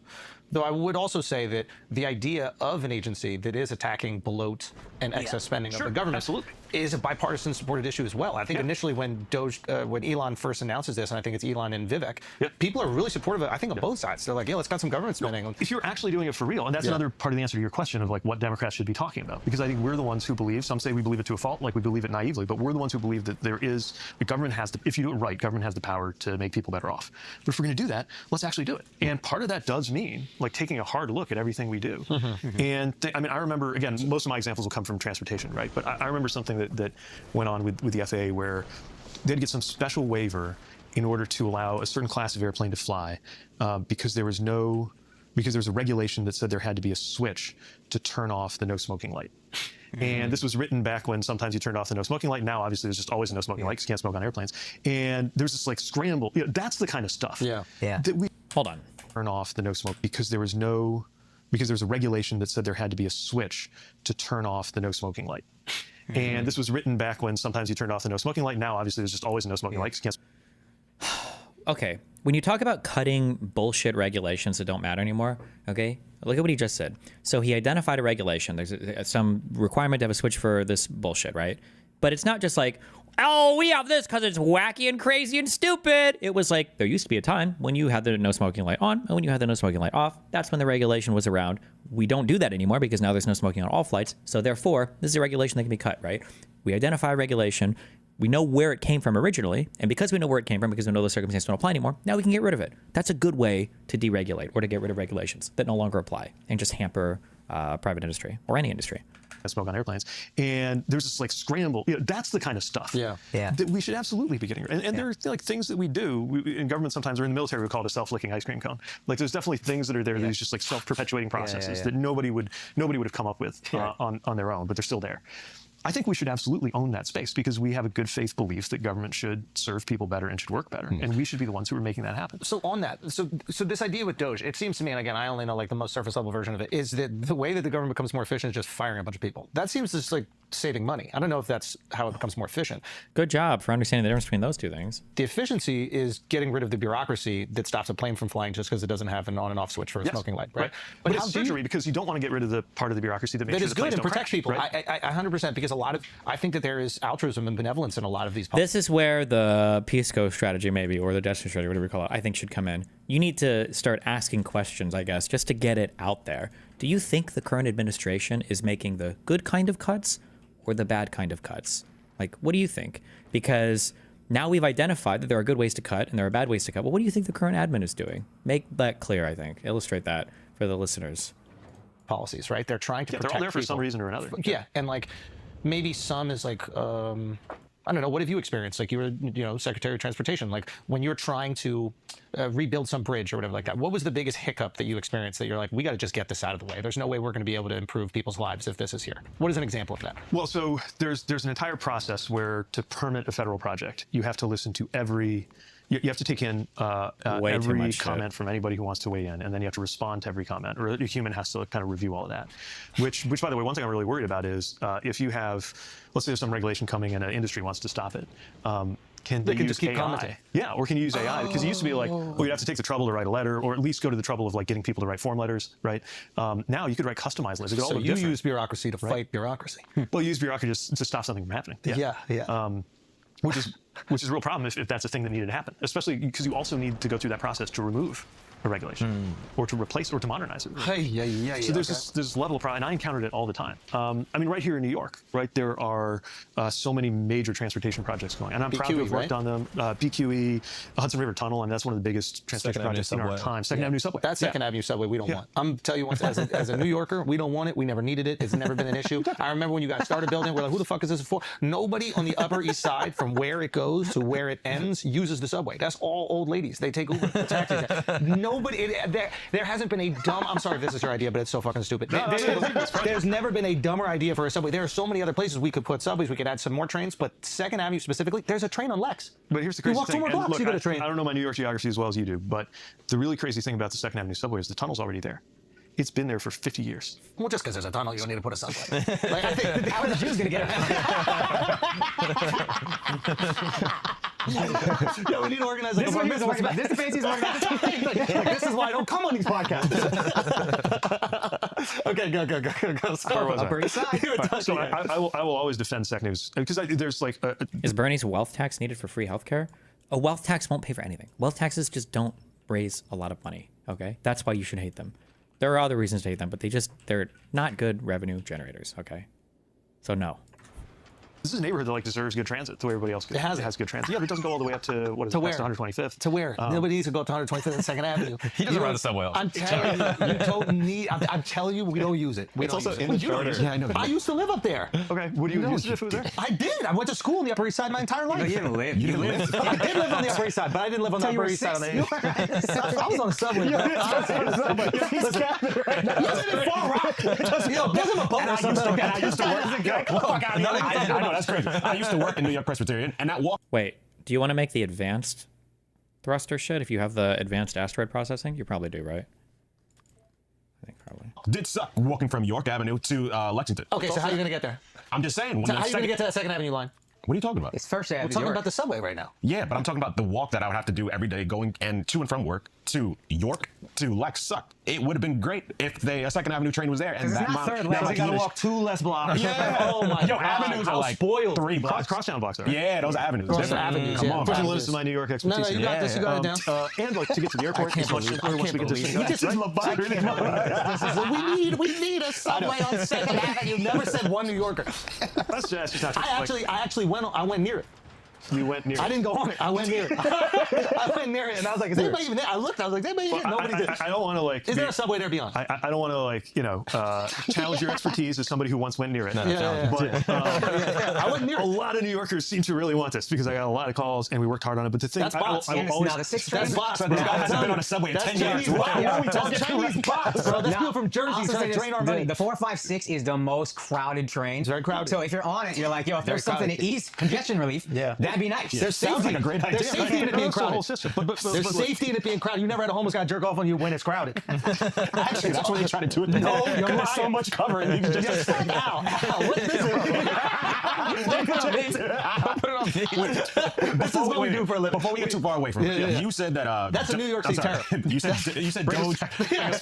We all agree that there's money being wasted in government, and we were for the idea of Doge, but you said they're only doing it for power. How is what they're doing for power? Because it seems like they're just focusing on cutting down expenditures so they have something that can be like, look, we saved all this money. But how's it a power play? It's so crazy that in 2025, like, you've got all these people that worship Doge. You guys understand who Doge was in the 90s, right?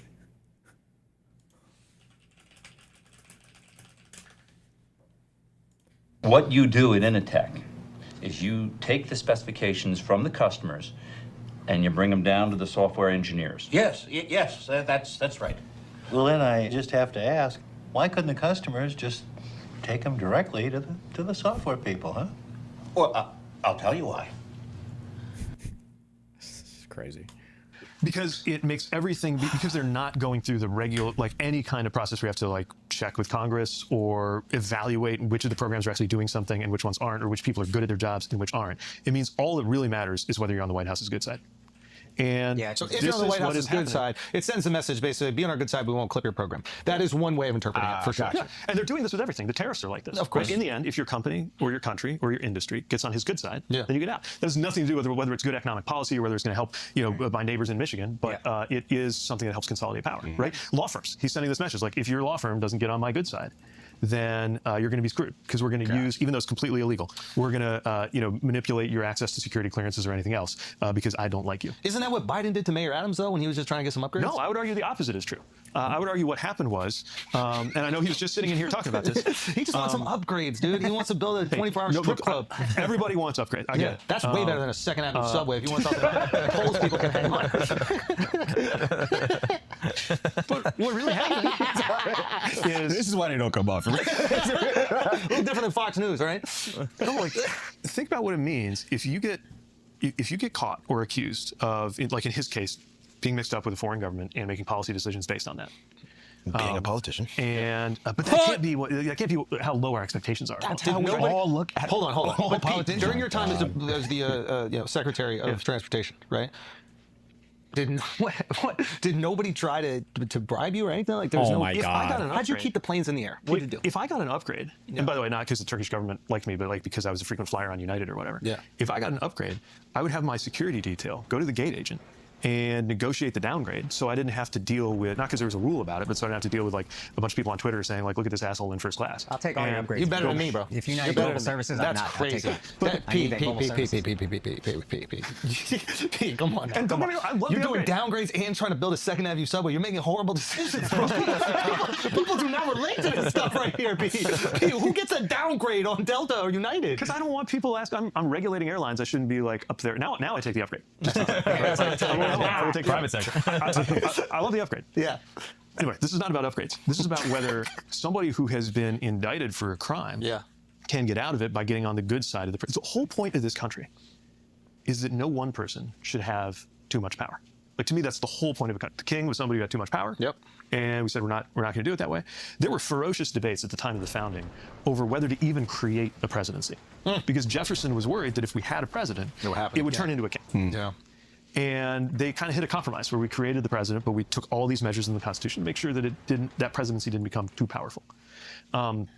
And this is like a part of the texture of our country. One of my favorite fun fact about Washington, D.C. is the Jefferson Memorial, the round domed columned structure with the statue of Jefferson. Linneo even. Has him perfectly aligned with the exact center line of the White House. So that if you're standing in the Blue Room, which is in the middle of the White House, looking south, you have there's a straight line. He's watching you. Because he's watching. He's watching the executive, saying he doesn't want the executive office, the president, to get out of question it. about that. Voyeurism right there. Lincoln Memorial and Jefferson Memorial, right? Both liberal politicians. For the time? Jefferson. You think he was like extreme conservative? Kind of both, right? I mean, he was agrarian. He was definitely more kind of libertarian, if we were to try to map it onto today's terms. Whole joke right now. Yeah. But Fucking idiot. I was trying to shoehorn a joke. Let's go with it. The joke is he's so right. He's so a mile away. He's so right. It's a stupid joke. We've Second Avenue It's a subway bad for joke. 50 years. There was never a Second Avenue subway. Okay, Pete, here's the actual question I have. bad. I hear a lot of what you're saying is tax the rich, they need to pay their taxes. I remember moving from Texas to California. Texas, I started paying taxes, and it was like, I remember I was working at Verizon Wireless doing a horrible job selling cell phones, and my commission would get taxed at like 40%. And I was like, okay, fair enough. But then I'm driving, the roads suck. The schools, from what I heard, sucked. New York, same thing. Very high taxes. There's no Second Avenue subway. Schools are horrible. If you have any kind of money, it seems like you're sending your kids to private schools, or you live in such a rich neighborhood that the public school is basically a private school. What? The tax money seems like it gets wasted and doesn't get used wisely. Yeah. So I have like an aversion to, fair enough, but then I'm driving, the roads suck, the school selling cell phones, and my commission will get taxed at like 40%. And I was like, okay, fair enough, but then I'm driving, the roads suck. Somebody in chat asked me earlier, how do I know so much about taxes? It's because for like the first 5 or 6 years of being a streamer, I did my own taxes. So I would never say something as retarded as like, well, I'm sorry, when he says the tax for like 40%, that's not your state taxes. Your state taxes are never that high. He's probably telling you that would be your state plus your federal plus your FICA or self-employment or whatever. But what, that's, Jesus, whatever. I don't There know. was never a second hour you saw pay their taxes. I remember moving from Texas to California. Texas, I started paying taxes, and it was like, I remember I was working at Verizon Wireless and doing a horrible job selling cell phones, and my commission would get taxed at like 40%. And I was like, okay, fair enough, but then I'm driving, the roads suck, the schools from what I heard sucked. New York, same thing. Very high taxes. There's no Second Avenue subway. Schools are horrible. If you have any kind of money, it seems like you're sending your kids to private schools, or you live in such a rich neighborhood that the public school is basically a private school. What? The tax money seems like it gets wasted and doesn't get used wisely. So I have like an aversion to, oh, they should pay their taxes, because my reaction is, I've seen what happens when people pay taxes. I agree with that. I'm sympathetic to this feeling in America, though. I think what he said about California was. I'm not going to shit on one state or another, but there is obviously a relationship between the results you see and your willingness. Although not for property taxes. Property taxes are one of the rare taxes, and I actually like. I think economists have a name for this, and I don't know what it is, but I like taxes that are, I think they call them use taxes, where the tax is literally affecting, or it comes from the people who are using the thing. So roads, I think, are a really easy thing to figure out taxes for. People just don't want to raise taxes on them, because I think most roads, I believe, are paid for by gas tax that I believe is levied state by state. Somebody correct me if I'm wrong on that. But if you want to make your roads better, well, then you just increase the fuel tax, the gas tax, and then you can, and then people that use it, have to pay taxes on it, which is good. Property taxes, when he talked about schools, schools are actually one of the few places in America where you can immediately see the impact of your taxes. Because if you've ever been in a city and you go to the rich neighborhoods, their public schools are amazing. And if you go to the poor neighborhoods, their public schools are shit shows. But that's because public schools, from my understanding everywhere in the US, or at least in most places, are funded by the property taxes. So if you're in a rich neighborhood, you've got lots of taxes going to your school. And if you're in a poor neighborhood, you got very few taxes going to your school. So that's like an area we can immediately see the difference between like, oh, this is what a well-funded school looks like, and this is what a shitty funded school looks like, yeah. To trust that there's anything you're getting out of your tax dollars. My trust is very low. Especially with Americans' trust is very low, right? And if you look at, I know Democrats always like to point to Scandinavian countries, but I'm going to do it. One thing you notice about those countries, which do have a pretty high tax burden. I lived in a poor fucking area as a younger kid and then moved to rich as fuck schools, and the difference was crazy. Yeah, bro, dude, one of the, this would be quite a bit left on a lot of things. No, actually, I think I was already pretty left. But when COVID happened, fucking Nathan's school, if you're from Omaha, it's for the West Side School District. These motherfuckers were like 5 or 6 years old. No, COVID wasn't that long ago. Fuck, all kids are the same age as me. What is the, how long ago was COVID? It would have been 4 years ago, so he was like 9, 10 years old. These motherfuckers are getting their personal iPads assigned to them to take home.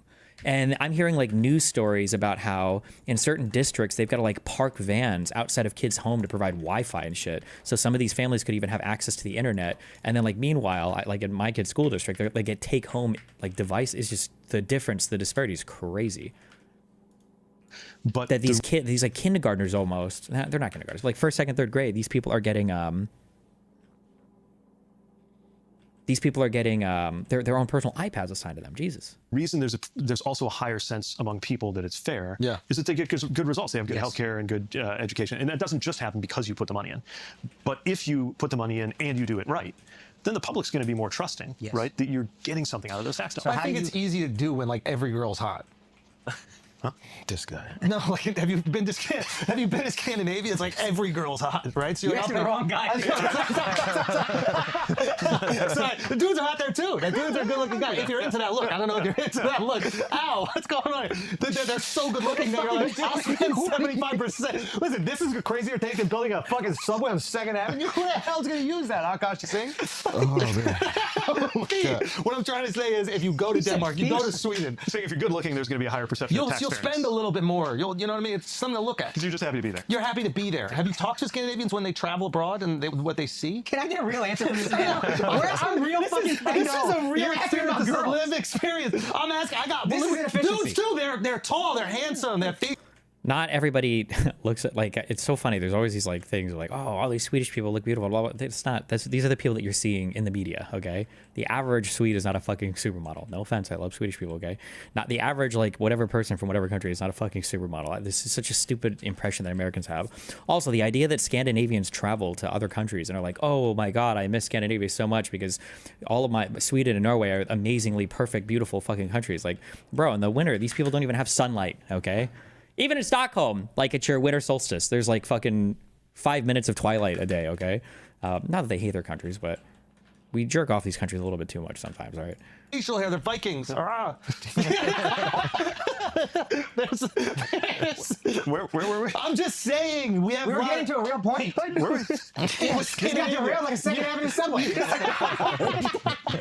All right, guys, let's take a break for a second because it's time to help you get your money up, okay? Our money up? Secret that the deserve. The at-fault driver is $1 she can't. That settlement as small as possible. When Morgan & Morgan at fault, see if 29 company offer from the insurance firm can be disaster-free unless they win. Just visit forthepeople.com/flagrant or dial #law #529. This is a paid advert. I back off. I'm saying if people don't see the results, especially we're coming along saying like, okay, everybody's gonna have to like pay into this. They're gonna say, well, fuck off. I'm not seeing the results. Right. Now, I think that's a nuanced story because the best results sometimes, especially when you're in safety, you know, my kind of a big part of my job, it wasn't just building, it was transportation, right?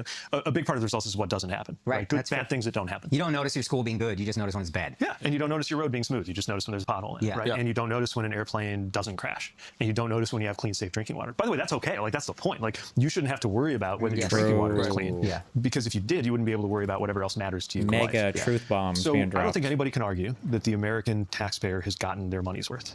Yeah. I think there's lots of reasons for that. Part of it is, though, that we underinvest. And we underinvest not because the overall tax rates are too low. I don't think that most people should be paying more in taxes.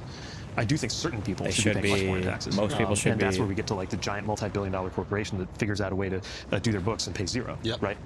And then they are brag doing about just it. fine. Why is Warren Buffett bragging about it? Well, I mean, it's look. Tell him to pay up. Why the like? Don't. But you can't blame him for using the rules of the system. I actually like him calling attention to. I find because that. if they don't, if the whole capitalist system, for good and for ill, is that if you don't play that to your advantage, Then you're somebody else fucked. will, and they will beat you. Yep. Right. So instead of asking somebody to leave money on the table, we should just fix the rules Yes. so that they're more fair. True. And that's the Major investment side. truth But the other bomb. side of it Wow. is throwing money at the problem is not enough. Like it is clearly true, and this is the other point about the Second Avenue subway, which again, I will defend to my death that it is a good project. Have you been on it? We can't do We it. haven't It's built not it. bigger. We haven't built it. You haven't built it yet? It's not there yet. I remember reading about this in 2008 on the subway. They had ads coming in 2015, Second Avenue subway. Right. So that's my point. And we were so excited, dude. There was like I was parades. I was excited. There was parades in New York I was City. excited. Dude, I'm telling you, there was parades in New York City. There was a memo sent out there like we're building Second Avenue. So we were like, our fucking Second Avenue subway. That was the Puerto Rican Day Parade. They live off the east side. I mean, it was. But what is very hard to defend. It was going to totally reinvigorate that economically destitute area called the Upper East Side. What's really impossible to defend is how long it has taken. I'm not joking when I say it's been there for 50. The tunnel's there for 50 years. It's a 100-year project. And even with only 5 minutes of sunlight a day, Finland is still the happiest country in the world 8 years in a row. Weird, huh? Wow, so weird. As another American tells me about Europe, and I can tell you're an American because Finland isn't fucking Scandinavian, you retarded fuck. Fuck you. Which started in 1920. Which is nuts. And the cost of it. But it's also it's not that. It's like obviously the rail project in California. We were doing a classic show in example. Hawaii, and it was a joke that everybody kind of makes, but there was a rail project out there, not underground, and they put $12 billion into it. It hasn't moved a centimeter in 10 years. And from my understanding, for people out there, they're like, it's just pure corruption. It's not even bureaucracy. I don't know that that's true, but I know that if you see that much money going in and you don't see results, I don't blame you for assuming it's corruption. Right. Well, where could it go? I think a lot of it is bureaucracy, actually, and it's the inability to get even basic things done. There are exceptions. We worked on one thing I worked on that I'm very excited about is another high-speed line that goes from Las Vegas to California, to Southern California. They could be open by 2028 if they hit all of their marks and everything goes well. There's some reasons why that was different, though. And part of why it was different was a public-private partnership. which Red created state. a different, and it's a red state next to a blue state. But it's California too, right? So it's Nevada and California. Sponsored by Nevada, which is a swing state, by the way, not a red state, I would argue. Good point. And, Hey, good point, Pete. and they did some right-of-way stuff where a big part of the route is actually just like right down the median of I-15. So it's easy, comparatively easy, compared to having to buy. The problem with Second Avenue subway, the cost of it, sounds like you know a lot about this. Loves trains. Do love trains. You're, good, I love trains too. Okay. Gotta let him laugh here. No, I feel like this facility to trains over here. So unless somebody in the room is on board with trains. It's just you and I in this convo. All right. This podcast is now me and you. All right, let them laugh. We love trains and mostly right on top of them hoes.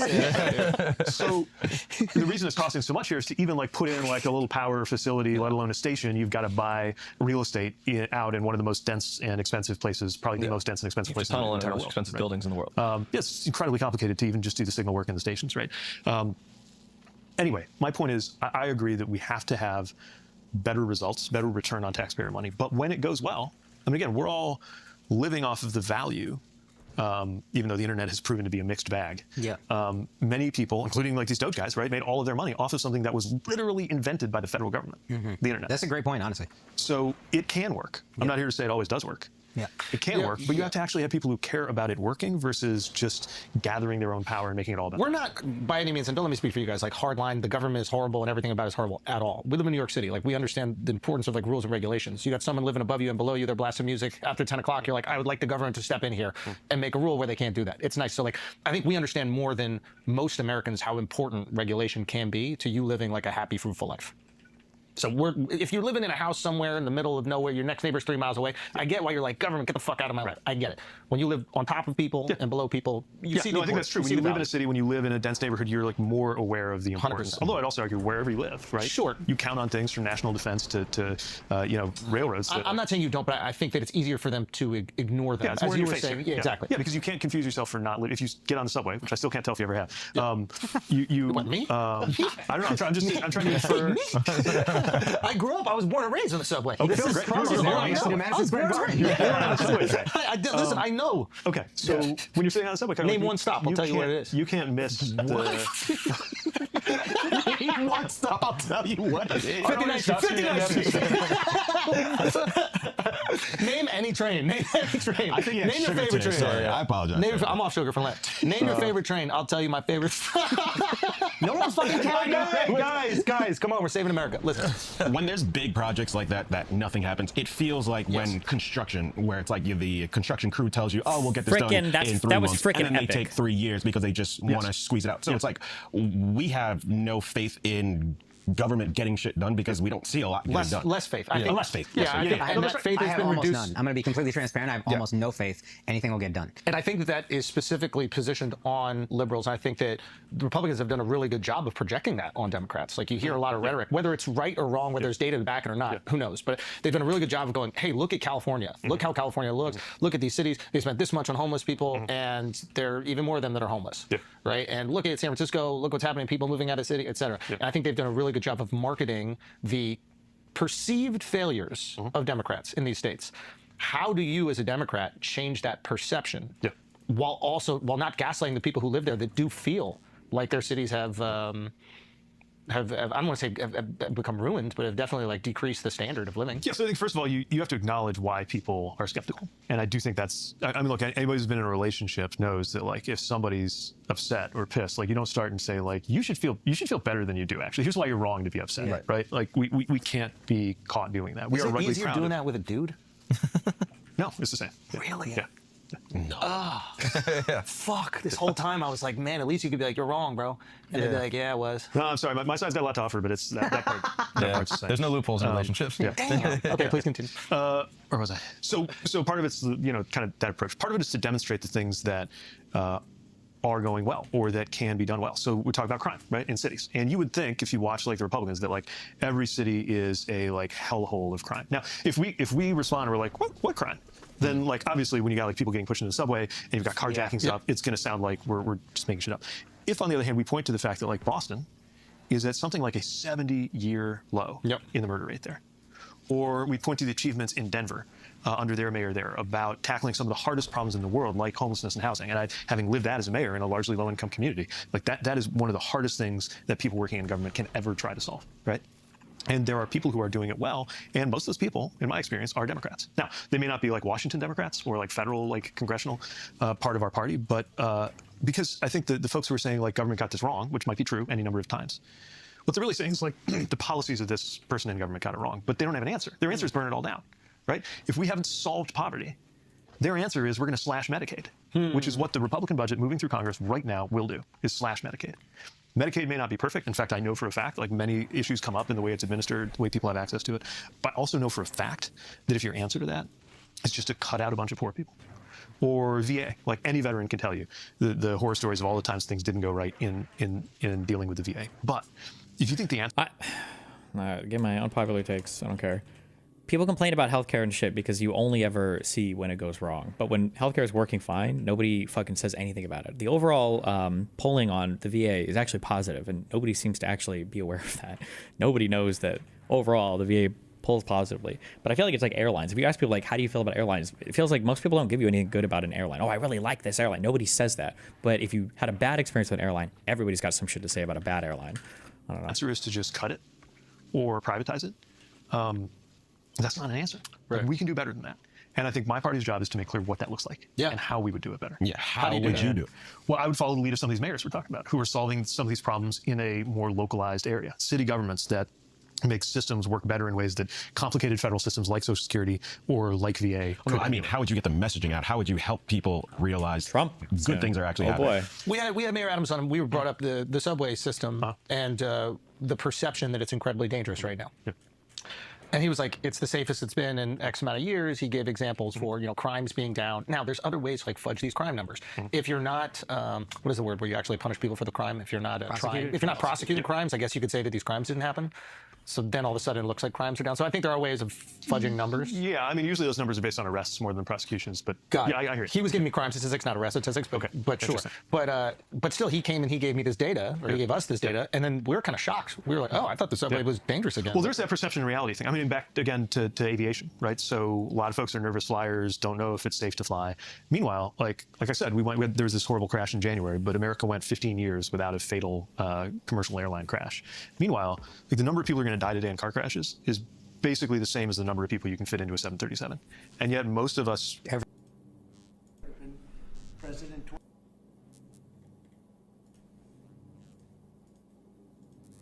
very special group of veterans who are amazing. I've actually visited many of them in the hospital, and they came out better than me.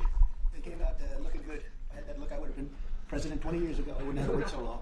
You look great, fellas. But many of them, I didn't even realize it at the time when I visited many of you in the hospital. They did an incredible job. The doctors are absolutely unbelievable, the job they do. So we were having a little meeting, and at the same time, we're signing some very important legislation, what will become legislation. And right now, it's an executive order, and having to do mostly with education. And we have our Secretary of Education, Linda McMahon, who's been so incredible over the last few weeks. I've been watching her on television. I'd like to tell her she could do better, but she can't. She's doing it better. So I want to thank you, Linda. Fantastic. And we also have commerce, and we have labor with us today. And why does he still have that map up? Because it's one of his most proud crowning achievements. Like, this is a mark that he's thinking is going to last in the world forever, is the fact that he got to rename an ocean. Or a gulf, I guess, whatever. You have been, thank you very much. And Howard, thank you very much. A bay? I don't know. What do you call it Take some technically? I don't questions know. after we're finished. Maybe I'll ask Will to step forward, and you can go through some of these. Also, Lindsay, you work with Will, two very talented lawyers, as you all know by now. Thank you, Mr. President. And we'll go through them. And Linda, why don't you come over here? In fact, one of the three of you come over here. We also have a special guest with us today. Special guest? That's right. Annette Albrecht. Where is Annette? Annette Albrecht. Charlotte Mecklenburg, school teacher. Very special one. Thank you very much. It's a great honor to have you. You get all sorts of awards for talent. That's good. Thank you very much for being with us. Appreciate it. Thank you. Okay, please. Sir, the first executive order we have prepared for your attention, there are currently laws on the books requiring certain disclosures of universities when they accept large foreign gifts. We believe that certain universities, including, for example, Harvard, have routinely violated this law, and this law has not been effectively enforced. So this executive order charges your departments and agencies with enforcing the laws on the books with respect to foreign gifts to American universities. Okay, thank you. Thank you very much. We'll put it right here.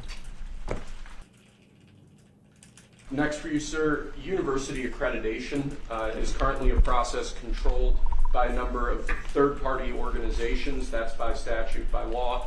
Many of those third-party accreditors have relied on sort of woke ideology to accredit universities instead of accrediting based on merit and performance.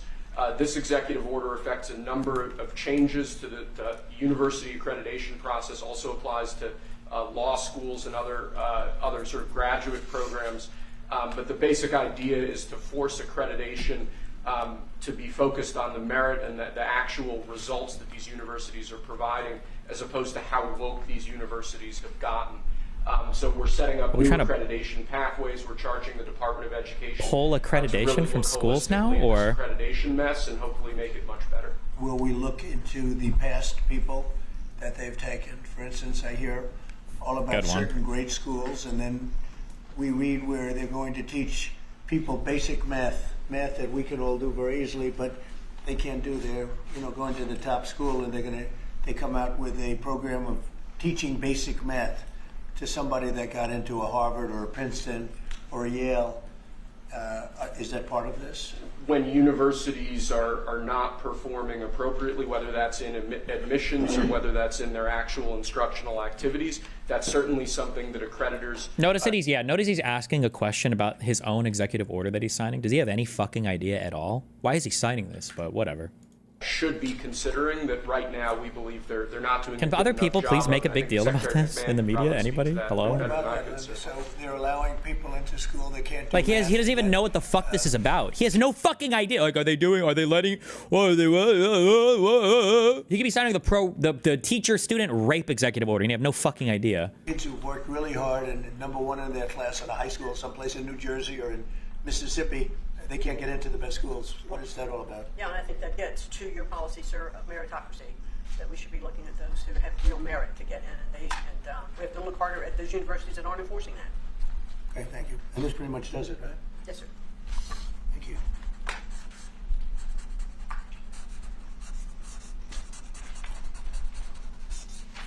Okay.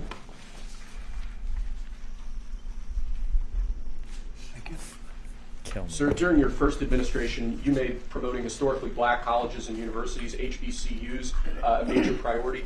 This executive order takes existing law on HBCUs and brings it into effect. We're going to be setting up a White House initiative on HBCUs. The basic idea here is making sure that every aspect of your administration is working to ensure that HBCUs are able to do their job as effectively and as efficiently as possible.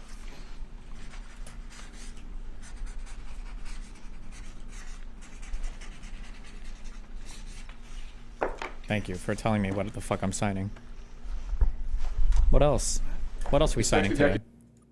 The order relates to artificial intelligence education, sir. You've obviously done a lot in the artificial intelligence space already. The basic idea of this executive order is to ensure that we properly train the workforce of the future by ensuring that school children, young Americans are adequately trained in AI tools so that they can be competitive in the economy years from now into the future as AI becomes a bigger and bigger deal. That's a big deal because AI is where it seems to be at. We have literally trillions of dollars being invested in AI, and somebody today, a very smart person, said that AI is the way to the future. Wow, I don't know if that's right or not. So smart. Very smart people are investing in it heavily. Certainly.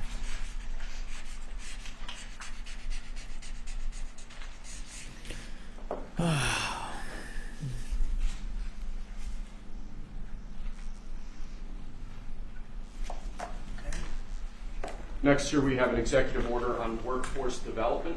This executive order is going to charge numerous departments and agencies within the government to reshape the way that we do workforce development. One example from the executive order, for instance, we're looking to get the total number of apprenticeships, new apprenticeships, up to 1 million in the country to ensure that in critical jobs areas, in areas where we currently don't have enough trained workers, that we're recreating that pipeline to ensure that, particularly as we onshore industrial jobs and new industries, that those industries have the workforce they need to be competitive globally. Very important. Very this important. Is the EO that we're all here working together. And in a way, this is like a training center, right, for what we're trying to do, which is jobs and great salaries. These are great salaries too. Wow. That's exactly. So all those factories that you're bringing in because of your trade policy, we're going to train people in trade craft, bring back trade craft to America so that people can work in these factories with great paying jobs. Oh, we're for going to train sure. them, and we're going to remake the American dream. Absolutely. For all these people, we're working together. Right, Lori? Absolutely. This plays right into America at Work Tour, which I have kicked off. We will America Warp work with Tour. our state partners and work with our businesses to see exactly who they need in that workforce, and we will skill and upskill these apprentices so they can get right to work and get in the field and build back this economy for exactly living the American dream. Yeah. Thank you, sir. Thank you, Mr. President. Next, sir, we have an executive order on school discipline policies. Under, I believe it was the Biden administration, first Obama and then Biden, the Department of Justice issued guidance that made it almost impossible for schools to enforce adequate disciplinary policies. This created issues in the classroom for teachers and students alike. Basically, they focused on CRT and sort of diversity ideology instead of actually just enforcing the rules in classrooms to ensure a safe learning environment. This executive order revokes that prior guidance. And I'm so glad that we're leaving education up to the states and we're not federally dictating it. I'm so glad that we're valuing an independent education and the states can determine it and not just the federal government. Thank you so much for bringing that back, Trump. Puts us back in a place where hopefully the Department of Education can focus on education and teachers can focus on teaching in a safe environment. And this was important for you, Linda, as I understand it. Yeah, absolutely, because it gives teachers the authority now to have discipline in their classroom and discipline the person who Oh is yeah, being discipline them. Yeah. Oh yeah. Woo yeah. Woo woo woo woo woo woo woo yeah. Any woo yahers out there? I'm woo yahing.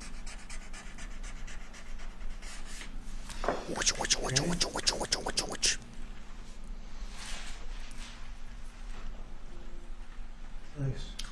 You, Linda, you should hold that.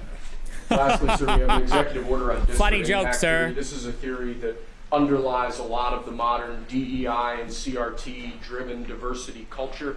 The basic idea here is instructing your departments and agencies to no longer rely on disparate impact theory as they're regulating, as they're issuing guidance, as they're making rules.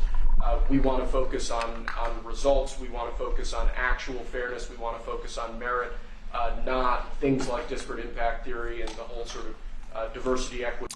Family full of teachers, discipline is a thing that is just not allowed in schools anymore. Getting drunk in the bathroom and throwing up in class gets you sent home for the day. Yeah, but if you had to guess, where do you think that comes from? Now, I could be totally biased, okay? Also, because apparently I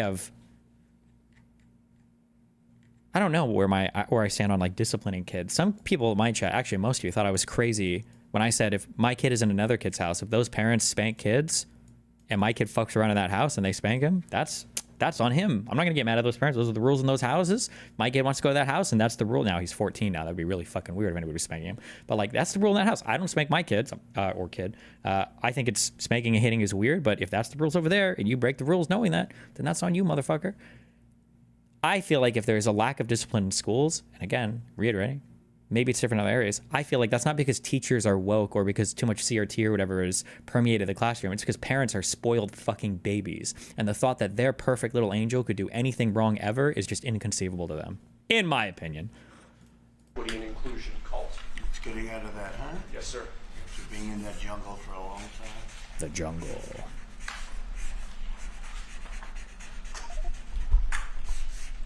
Okay. Thank you. No auto pen there, guys. Very good job. Thank you, you sir. very much. Appreciate it. Very much. Would you like to introduce... Why does this motherfucker have merch all over his fucking table? How many? Oh God, I just had a... Jesus, I thought I was tripping. Oh my God.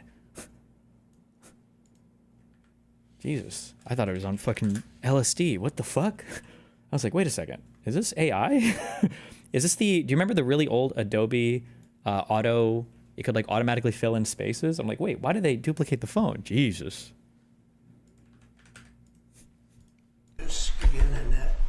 He's got two phones. He's getting so many phone calls. They got to bring in an extra phone for him. Oh yeah, content aware. That's what they called it. Annette is right here. Yes, Annette. Yes, please come over. Would you like to have some comments to make? I know you're a former Charlotte Mecklenburg school teacher. I'm a North Carolina girl, so it's nice to see you. Yes, from New Bern. Yes. Thank you so much for having me. Thank you so much. I'm so honored to be here. This has been an 8-year journey for me to raise awareness to the violence that's in public schools and the critical need to address violence in public schools. Again, been doing it 8 years because most administrations like to keep the violence hidden.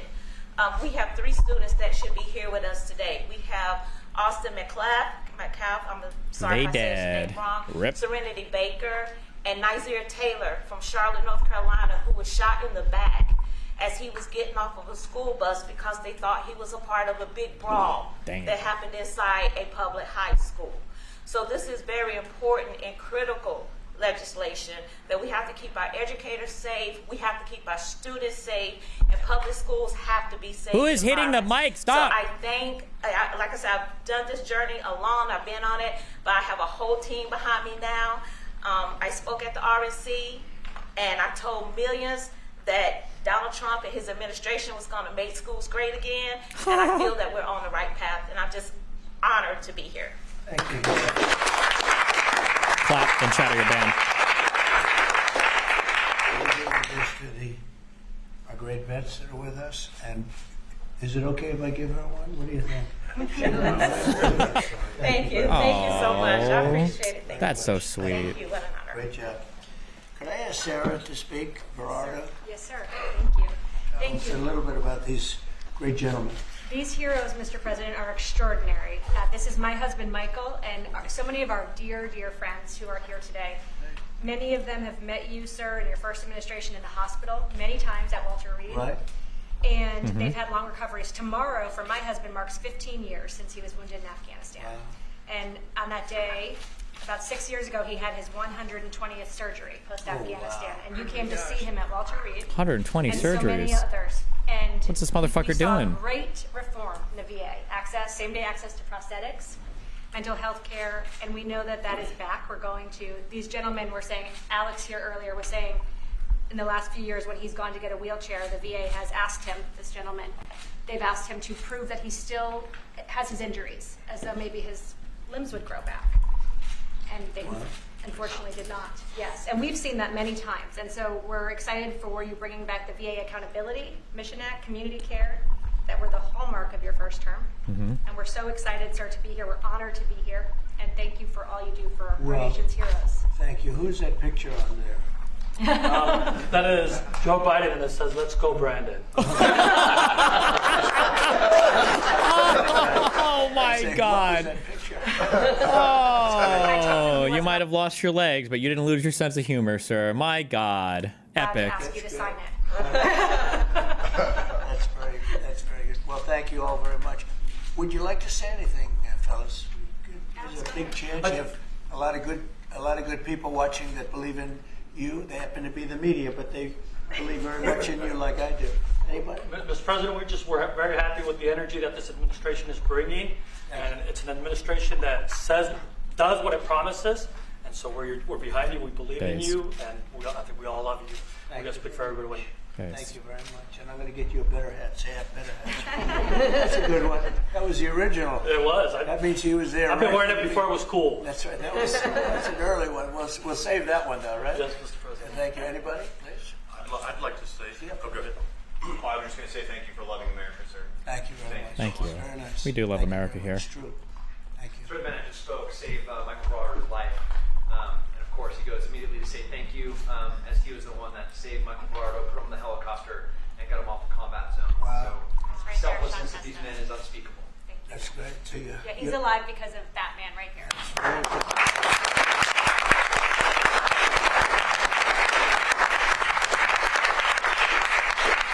Well, these are amazing people, great heroes. So that's really great. Anybody else? I'd like to say it was an honor to serve. You were worth it. This country's worth it. It's because of what Christ paid for. Thank you. And we have a spirit that people haven't seen in many years, at least 5. They haven't seen. I think even God, he's even so then, epic. because we've been through so How much can for the one last man 4 years together. He's so fucking It was so epic. bad. It was so bad what they've done. Can to somebody the borders, explain what that? they've done all over the place, and It's really an honor to be with you, all of you. Incredible. And I'm going to give you these coins, and I think you're going to really like them. I think they're the best. These are the best coins. And you have your choice. This is gunmetal. I don't know, soldiers like the black, but and he's even giving out merch, dude. Can you sign some autographs next?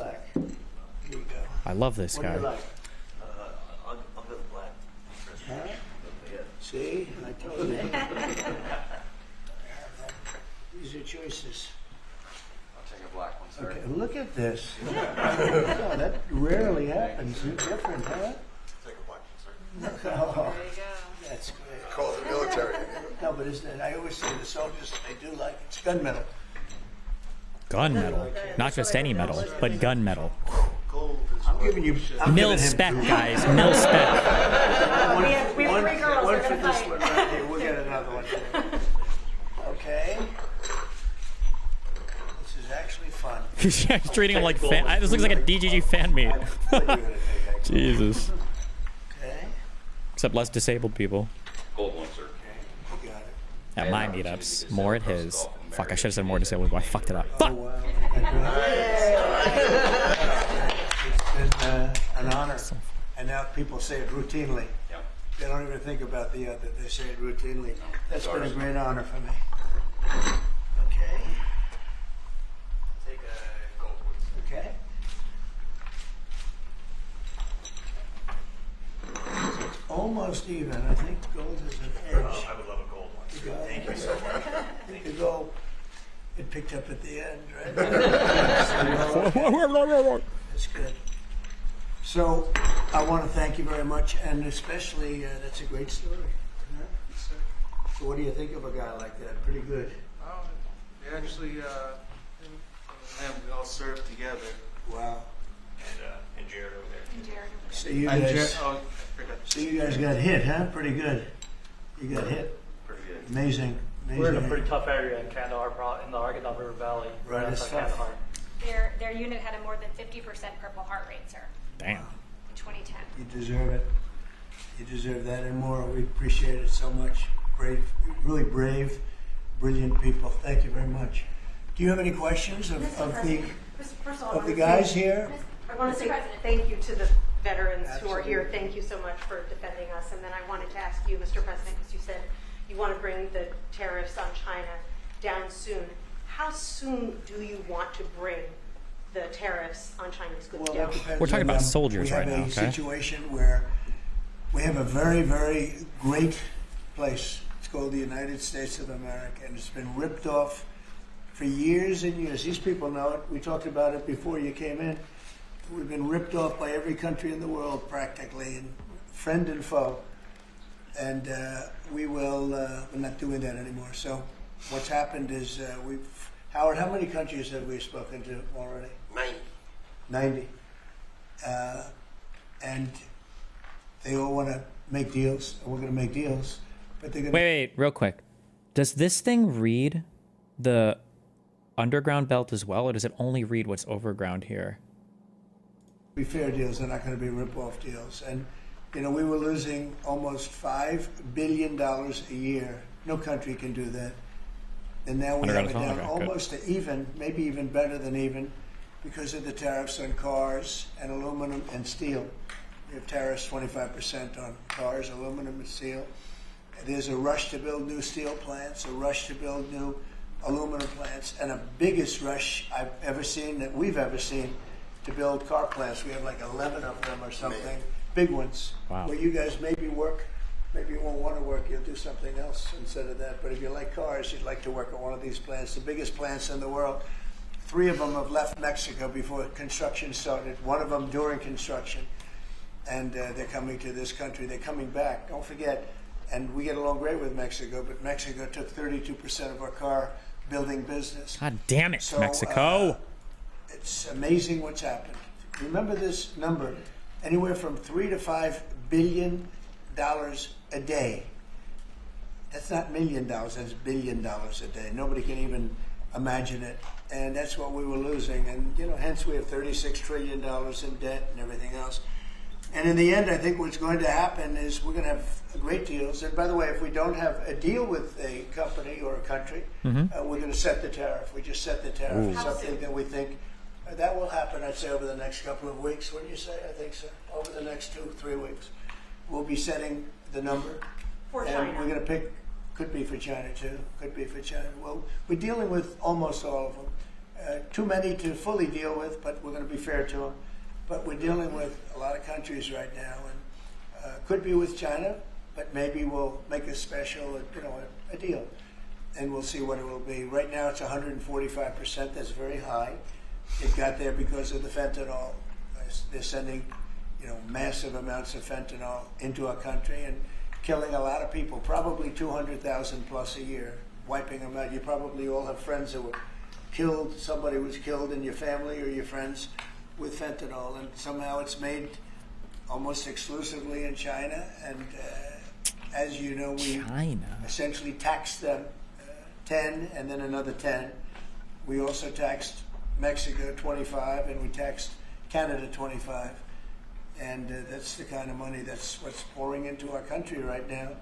And it's gotten us down from losing $3 to $5 billion a day to actually making money, but breaking even, let's say, but we're going to make a lot of money. And that money is going to be used to reduce taxes. We're going to get big tax breaks. We're going to, there was a time, I said it this morning, I think some of you were there, there was a time from 1870 to 1913, it was a long time ago, we were an all-tariff nation. Foreign nations pay taxes. That's when we were great. Back in the tariffs. day. And that was when we were the wealthiest. We were the wealthiest proportionately that we ever were. And they formed committees. Was some retard trying to clap? That we ever were. And they Oh no, formed some other shit committees going on. in 1887 in particular, but they formed committees to determine what we should do with all the money. We had so much money. You guys would have loved it. We had so much money, they didn't know what to do with it. We gave it away to different causes, and you haven't seen that too much anymore, although we give plenty away, but now we shouldn't be giving it away. We have to take care $40 of donut. ourselves first, right? But we were very wealthy. And Is there any chance of a collaborated effort between you and other liberal streamers podcast? Want me to form something bigger to move more people? Probably not right now. After I finish Factoria, we'll see where the world is, where my world is. Panama Canal, we gave it away for $1 to Panama. $1, guys. I don't know. Nobody knows why we gave it away for so cheap. Sitting behind this desk, and that shouldn't have happened. Panama Canal, it was the most expensive thing ever built by our country in history. I'm talking relative dollars. We've never built anything so expensive. I think it was the equivalent of $1.7 billion, and we've never built anything like that. We built a lot of things, but never so expensive. Then we started building other things. We had a lot of money to do it, all based on foreign countries coming in and paying us tariffs. And we're doing that again, and I think we're going to make so much that we're going to be able to reduce taxes in this country by a lot. And we're also going to treat those countries very fairly. But if we don't make a deal, which is possible, we're going to just set the price. Because you remember, they have to come in, they want to come in here, and they want to do business with the United States. So we want to set a fair price, and we'll do that. We're going to be very fair, but we'll set a fair price, and then they can make a determination as to whether or not they want to do business with the United States. And I think most of them will, and I think we're going to treat them very fairly. Were you worried about what the 145% tariffs were doing to small businesses here in the U.S.? Is that why you're bringing it down? No. We're not, bitch. I haven't brought it. Still 145. I haven't. But you said in the next I said it's a high tariff. It is a high tariff, but I haven't brought it down. It basically means China's not doing any business with us, essentially, because it's a very high number. So when you add that to the price of a product, it's, what is this a lot connected of those to? products aren't going to sell. But China's not doing any business. They were doing $1.1 trillion. Think of that, $1.1 trillion. You know what that is? And it was just very unfair to us. And we were doing very little, relatively very little with them. It was a one-sided, very one-sided. But we get along. I get along very well with President Xi, and I hope we can make a deal. Otherwise, we'll set a price, and hopefully they'll come here and they'll contribute. And if they don't, that's okay. Sir, on your trip to Rome, there's a lot of leaders attending the Pope's funeral who also said they'd like to meet with you while you're there. Do you have any meetings set up? Or are you Yes, I do. I have a lot of meetings set up. I don't know if I can do it. Do you want to help me out, fellas? I got a lot of meetings. I got every leader in the world, which tells you how important we have a I am. good product. It's called the United States of America. It's and called great. something And, called like a these little people bit know of about it phone better than calls. I don't know anybody if I in this could. room. But we have a You know what he great, means. We have a great place, and it should be a lot greater. And that's what we're going to do. We're going to make it greater than ever before. It's very simple. Who are you going to be meeting with, President Zelensky? Well, I have a lot of meetings set up. Yeah. And are you bringing anyone with you in the U.S. delegation to the funeral, like Secretary Rubio or a former president? We have a couple of people coming. We'll announce it probably this evening or tomorrow. First Lady's going, and some people are coming with me from staff. But we'll have a number of people going. It's going to be. I'm sure it's going to be a beautiful ceremony.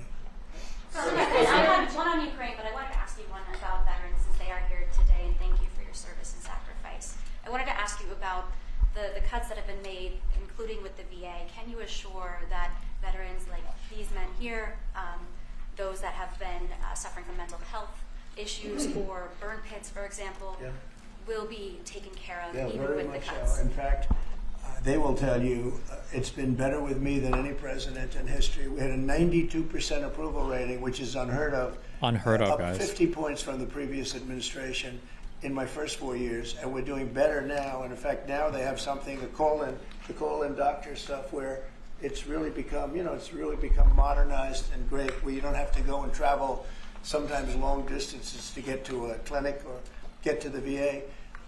And I just heard this morning, I was listening to Doug Collins, who's the secretary, who was being interviewed, and the numbers are incredible.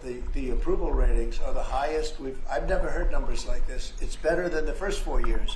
So no, there's no group of people more important than the people in this room. And I'm not talking about the media. I'm talking about The media. these people LOL. right here. There's no group, and they're going to be taken really well care of. It's very important to me. And on the war in Ukraine, are you going to be meeting with President Zelensky? He's asked to meet with you this weekend. Will you be meeting with him this weekend? I don't know that he's going to the funeral or not, but I just hope he gets this thing solved. It's gonna be his funeral. Am I right? Think of this, 5,000. I was saying 2,500, and everyone was telling me that's low. 5,000 soldiers are being killed Every week, second. approximately. Think of that. Every week, 5,000 soldiers. But let's say from 3,000 to 5,000 are being killed. They're Russian and Ukrainian. They're not Americans, but they're Russian, but they're people. And they're humans. They're human beings. They have families. They wave goodbye to their son, and then they get a call that the son's no longer there. It's a vicious war. And if I can help solve it, we're not losing our soldiers, but we're losing soldiers, a lot of people. And if I can solve it because of a certain ability, that would be great. And if it doesn't happen, I will say that I think Russia is ready, and a lot of people said Russia wanted to go for the whole thing. And I think we have a deal with Russia. We have to get a deal with Zelensky, and I hope that Zelensky, I thought it might be easier to deal with Zelensky. So far it's been harder, but that's okay. It's all right. Have you had But I think we have a deal with both. I hope they do it because I'm looking to save. And we spend a lot of money, but this is about a lot of humanity. This is the worst.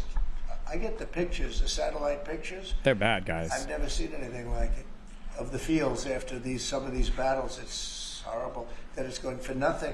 We would have never had this problem. You would have never had that war if I were president. I guarantee you that. And for 4 years, you didn't have it. Are you going to meet with Vladimir Putin? Are you going to meet with Vladimir Putin? I will be meeting in with Saudi Arabia. It's possible, but most likely not. I think we'll meet with him shortly thereafter. What is Mr. Wickoff going to present to the Federal Reserve Chairman Jerome Powell, during the Biden administration in the campaign, with inflation raging, he lowered interest rates 2 times.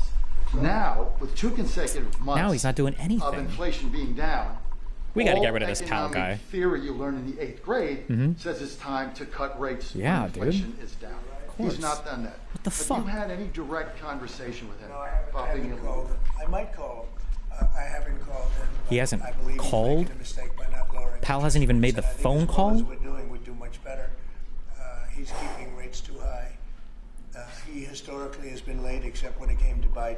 True. He was recommended by a certain person that I'm not particularly happy with.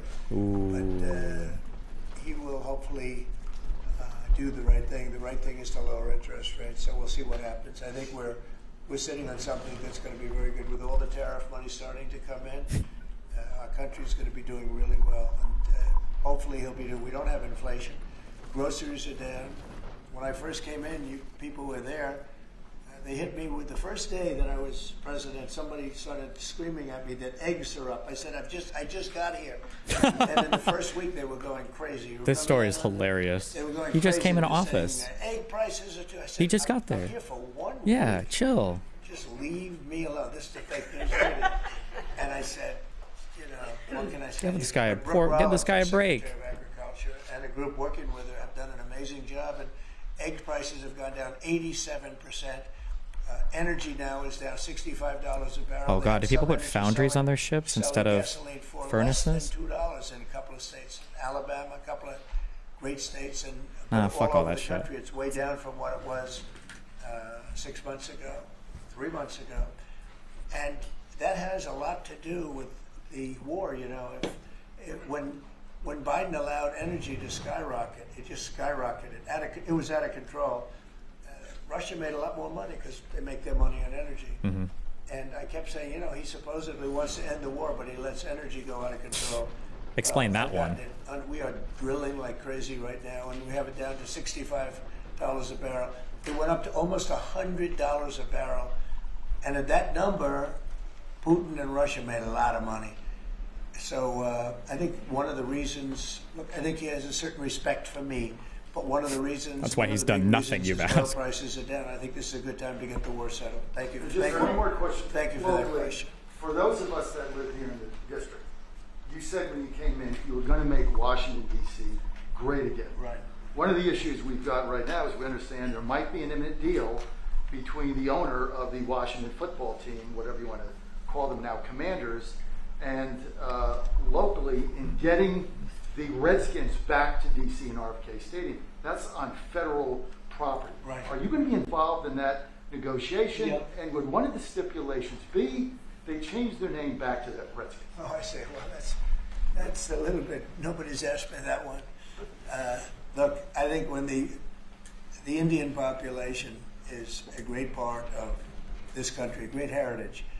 And we were talking about Massapequa, Long Island, the Chiefs, they call themselves the Chiefs. Well, the Kansas City Chiefs, they're not changing their name. A great team, great people, great owners, great coach and quarterback. I love the quarterback, like his girlfriend too, and his wife. His wife is epic, his wife epic, is, sir. She's been a big fan. His quarterback's mother is incredible. I like that team. They're called the Chiefs, and frankly, I see nothing wrong with it. They call them the Warriors, and not that team, but a lot of other teams, and all of these Indian surnames and different names. And I'm saying that I think that's a positive thing. And when you go back to Indians, they polled this. They don't know why these names are being taken off. They're trying to. I think it's degrading to the Indian population, and it's a great population, and they like when they're called by. I don't think. I could be wrong, but I seriously doubt any fucking Native American in the United States or any American Indian gave a fuck that a sports team was called whatever. This feels like the dumbest shit in the world, but I mean, listen, if they renamed him and nobody cares, I don't know why you go back, but. By various names. Now, Washington, the Redskins, perhaps that's a little bit different, but I can tell you that I spoke to people of Indian heritage that love that name and they love that team, and I think it's I think it's a superior name to what they have right now, and it had heritage behind it. It had something special. But a lot of the names having to do with, different places, not just Indians, but I think it's, they changed the name of the Cleveland Indians. Why would you take the name Indians off the Cleveland Indians? And now it's called the Cleveland something else. Guardians. Right? Guardians. The Cleveland N-words. Doesn't make sense to me. So, we're about bringing common sense back to this country. And it may be popular or unpopular what I'm saying and I've just said to you. He's a nice guy. He got a lot out of me on this one. That's what they were going to call him, guys. And I think most people agree with me. I think it really is demeaning to Indians. But to change the name of the Cleveland Indians as an example, the Cleveland Guardians is not. It's a not fucking the same, joke, and I'm guys. sure it has an impact on the team. Sir, thank you, sir. Elon Musk said he'll be stepping back from his work with Doge a little bit and only dedicating maybe a day or two a week to it. How long would you like to see that continue, and how involved would you like to see him continue? This guy Well, is first of all, I radioactive. can't speak We need to get him the more fuck out of highly here, about okay? Any individual. He's an incredible guy. He's a brilliant guy. He's a wonderful person. I've seen him with his family. I've seen him with a lot of his children. He's got a lot of children. He treats them good. He loves Oh, his no. children. Not the memes. But he's a brilliant Sir. guy. And he was a tremendous help, both in the campaign and in what He he's done was. with Doge. Was a And, tremendous help. You know, we're talking about Now it's time to almost get him out of $200 here. million and rising fast, because many of the things that we were looking at are now being found out to be fact. It's terrible. I mean, the fraud, the waste, the abuse, the everything that's happened is just terrible. So I also know that he was treated very unfairly by the, I guess you'd call it the public, by some By of the you public, guys. not by all of it. I say he makes an incredible car, makes everything he does is good, but they took it out on Tesla. Sir, the question, And please. I just thought it was so unfair because he's trying to help the country. But he has helped the country. I also want him to make sure that he's going to be in great shape, and I know he is. I mean, he's going to do great. He loves the country. He didn't need to do this. He did it. And I told him, I said, you know, whenever you're ready, I'd like to keep him for a long time, but whenever you're ready, he's Come an back. exceptional guy. When you see those rockets go up and come back and land in the same gantry, nobody else can do that but this man. So he's just an incredible person, and he's a friend of mine, and he's a nice person, too. He's a very nice person. He really helped the country, saved us a lot of money. And I heard him say that he'll start easing, which is always, he was always at this time going to ease out. And when he goes back to Tesla, that'll be taken care of. It was just, it's artificial. These were sick people that thought they were doing something. He's a great patriot, and he should, really, it should be, it shouldn't be the way, that should never have happened to him. And Sir, are you will tell okay? Right now, he makes a great product. He makes a great product. It's a great car. It's great everything. Starlink is great. What he does is good. He's doing medical things that are amazing. And we have to, at some point, let him go and do that. And we expect him to be doing it about this time. But I'll talk to Elon about it. Thank you for the question. A second question. Canada has an election coming up. How would you have a prediction for that, and what do you think the results With respect to Canada? with the negotiations? Oh, I don't want to predict other nations' elections. Yeah, It's Canada's- tough enough doing this one. I don't even believe our own election's true. Look, I love the Canadian people. I like Canada, but it's costing us $200 billion a year to support Canada. $200 billion. And I say, why are we doing that? You know what? We can make our own cars. We have more energy than they do. We have more energy than anybody in the world. We don't need their lumber, obviously. We have more lumber. We have a lot of lumber. We have a lot of everything that they sell us. But in particular cars, they took a large percentage of the car making, and I want to bring it back to this country. I really don't want cars from Canada. So when I put tariffs on Canada, they're paying 25%, but that could go up in terms of cars. When we put tariffs on, all we're doing is we're saying we don't want your cars in all due respect. We want really to make our own cars, which is what we're doing in record numbers now. You know, we're going to be at record levels in a very near future because of all the plants, the car plants that are being built. And I'd rather see them made in Michigan and made in South Carolina and Anything made else? in, No, different Dan said it's going to be a little longer. Tennessee. We have a lot of great car-making states, and we have some that aren't car-making yet, but they will soon be car-making states. And that's what I want to see for our country. Same. At the same time, I want to help Canada. I have spoken to the current Prime Minister. Mm-hmm. He was very, very nice, I will say. Very nice. We had a couple of very nice conversations, very good. But I don't think it's appropriate for me to get involved in their election. Mr. President, if I may, this deal that you have with Russia, does it include recognizing Russia's sovereignty over Crimea? I don't know. I don't even know what that is. Everything is good. Look, I just want to see the war end. I don't care. As long, if they're both happy, they both sign an agreement. I have no favorites. I don't want to have any favorites. I want to have a deal done. I want to save the lives. Now, with that being said, we're spending hundreds of billions of dollars through Biden. Biden should have never let that war happen. We're spending hundreds of billions, maybe $350 billion we've given to Ukraine. And we could use that money right here. So I'd like to see that. But most importantly right now is when I see the pictures, the satellite pictures of the battlefield, if I can stop that because of an ability I have to do things, I want to see if I can do that. Mr. President, on tariffs, you just mentioned that 25% could go up on cars in terms of Canada. Does that mean that you're considering changes to the auto tariffs and auto parts? No, we're not considering it now, but at some point it could go up, yeah, because again, we don't really want Canada to make cars for us, to put it bluntly. Yeah, fuck Canadian cars. We want to make our own cars, and we're now equipped to do that. They took a lot of our car business. They stole our Mexico, shit. Too, took a lot of our car business. We want to make the cars here. I'm running this country. I'm not running Canada. And that's why I asked Trudeau, who I call Governor Trudeau affectionately. That's so epic. I asked him, why are we spending $200 billion to support Canada, to subsidize Canada? And he was unable to answer the question. Wow. I mean, why are we doing that? Yeah. And Trudeau, famously retarded compared to God Emperor Trump. As a state, it works great. As a nation, considering the fact that most of the nation, 95% of Canada, what they do is they buy from us, and they sell to us. They sell to us. If we didn't buy their oil, and we don't need their oil. We have more oil than anyone, but we don't need their oil. We don't need their lumber. We don't need their cars. We don't need anything. So I said, why are we doing this? Why are we spending $200 billion? It doesn't make sense. If we needed something, that would be a different subject.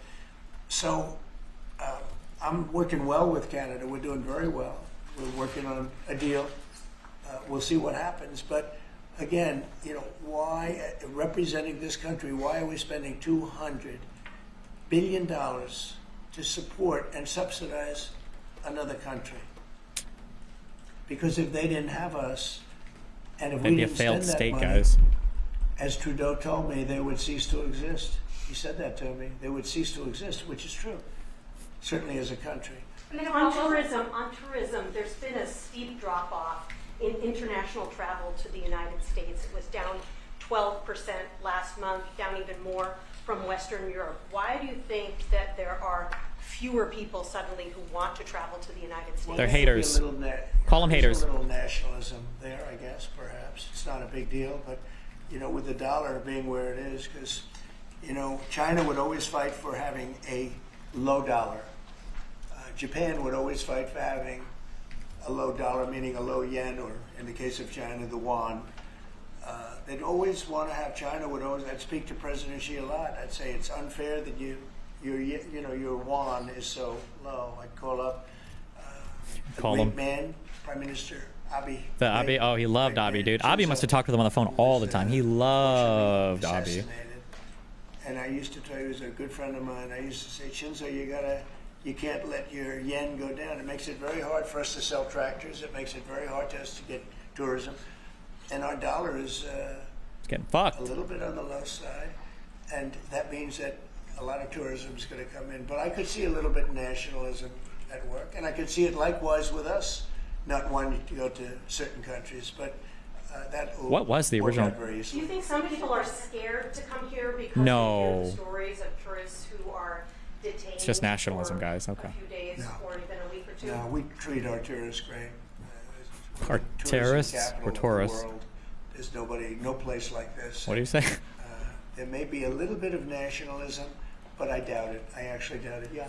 Mr. President, has there been any direct contact between the U.S. and China trade at all? Yeah, of course. Yeah. Every day. Every day. Okay. And then secondly, would that's you a no. support a millionaire tax?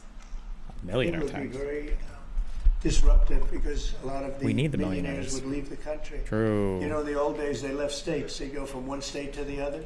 Now with transportation so quick and so easy, they leave countries. You lose a lot of money if you do that. That would, and other countries that have done it have lost a lot of people. They lose their wealthy people. That would be bad because the wealthy people pay the tax. Okay. So how did the talks today go in London? Do you think that the asks from Ukraine I think they went well. I mean, we got to get two strong people, two smart people to agree. And as soon as they agree, the killing will stop. But I think they went well. Pretty well. Mr. President, we understand that your economic team, many of them are here today, J.D. Vance, has negotiated what's called a monster trade deal with India, like biggest one ever. Can you share with us what some of the framework of that might be? You said England. India. England. India? India. Oh, Muslim. What? I don't even know what They're that not is. very complicated, these deals. It's about the tariffs. India charges almost more than any other of these deals. They're not very complicated, these deals. Oh, international trade is not very complicated. Oh, no wonder we can get 90 trade deals in 90 days or whatever. Okay. It's about the tariffs. India charges almost more than any other country in the world. And believe it or not, we do very little business with India, other than the fact that I like the Prime Minister very much. He's a friend of mine. He was here 2 weeks ago, as you know. And Is that we still stood right Modi? outside, did a news Why does he love conference. all the worst Unfortunately, people? The grass was very wet. It was very hard for people to stand on the grass. They got their shoes all ruined. But other than that, it was a very good news conference. And he's a great guy. But we do very little business. You know why? Because their tariffs are so high. They have among the highest tariffs, higher than China. Among? What did he They say? have among the highest tariffs in the world. And I understand You know what. they're going to reduce those tariffs, but it's really sort of their problem, not ours. We do very, very little purchasing in India because and selling. We do very little selling. I mean, Harley Davidson, I said, how are you doing in India? This is about 6 years ago. They came to lunch as a great American company. They make the motorcycles, and I said, how are you doing in India, as an example? Well, we don't do any business there. Why? Because the tariffs are too high. I said, People would be driving Harleys what are you all gonna over do? India Well, if just we're gonna those build a tariffs were a plant little in bit India, lower. and that's what they did. I don't want that to happen. They were forced to build a plant. Well, essentially what we're doing is the same thing. Remember, there's no tariff when they build their plant here, and everybody wants to build because they don't want. And the higher the tariffs go, The more they the build more here. likely it is they come in and build a plant. True. If it's 25%, that's fine. If it's 50%, you get more plants. 75, you get more. At 100, you get more than that. And they're all coming in at numbers that nobody's. I don't think, Howard, there's ever been numbers like Have this. there ever been numbers? There have never been $7-8 numbers like trillion this, sir. worth in 2 months. The numbers are pretty Because, crazy, sir. It took me a month to get started, in all fairness. But in 2 months, we did this, and now we're coming up on 100 days, first 100 days, and I think we're going to be close to $8 trillion. There was never any president that did even a tiny percentage of that. Okay, any other questions? Sure. One of the deals signed by your 100-day mark, and China is saying that we're threatening and blackmailing them into a deal. What would be your response? Well, I mean, China, look, I have great relationships in China, with President Xi in particular, but China has been charging us massive tariffs for many years. That's one of the reasons they were able to steal so many of our companies. They took our companies out of America, and they built their plants in China. And one of those things, so... They're now ripping we're us off, reversing it, guys. but at levels that nobody's ever seen before. No, we're going to get along great with China. I have no doubt about it. Oh, Thank for you sure. very much, everybody. Thank you, Russ. Thank you, Thank you. Russ. Thank you. Shout it out. Thank you. Thank you. Keep going. Are people? What are the polls right now? Or I'm sorry. What are the betting markets on for Trump making it through this term? I feel like he's not going to make it. Like I feel like he's not going to make it. Every day. Every single day. 40,000 people a year. Yeah. Ish. Yeah. Same as gun violence, roughly. Wow. And yet most people feel safer when they get in a car. Yeah. Especially if they're the ones driving. You're on the ground. You have some level of control. Yeah. But the reality is your life is in way more danger. Yeah, right? absolutely. So then it's kind of a psychology question. Oh, no. Wait. Seed here. I want to talk to Sam, and then I want to talk. And Hassan, I'm ready to get on a call with you without any prerequisite. You don't have to watch the video. I think it's time we talk it out. And let me say, and let me add a caveat, or not a caveat, but a prediction. I think that Hassan, being the ever coward that he is, and always constantly moving the goalposts, will find a way to justify dodging it. It will either be that, oh, Ethan is way too gone to talk, or oh, Ethan's just gonna get Destiny talking points, or Ethan's gonna blitz me with Destiny, or what's the point of talking to him? He will find some, or he's just gonna lie. He'll find some way to get out of it. That's my prediction, and we'll see. I mean, listen, like I said, we'll see what's what once all this shit settles. So I am going to talk to Sam, and then afterwards I want to talk to Hassan, and let's see who makes excuses and who's the coward and who's the liar. Damn. Damn.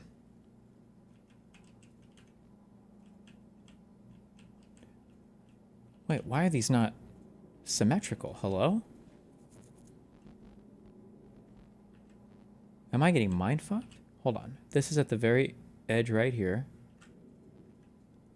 And then it goes, wait.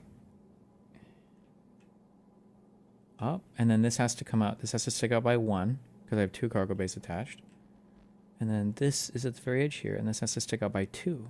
Oh no, it's only 1. It's just the way the graphic looks. Fuck me. Never mind. Okay. Hassan, I don't think Hassan will talk to him. I don't know how he could possibly talk to him. So much of what he's done is indefensible, and now you've got like pretty large internet communities that aren't like on board with how unhinged Hassan has been.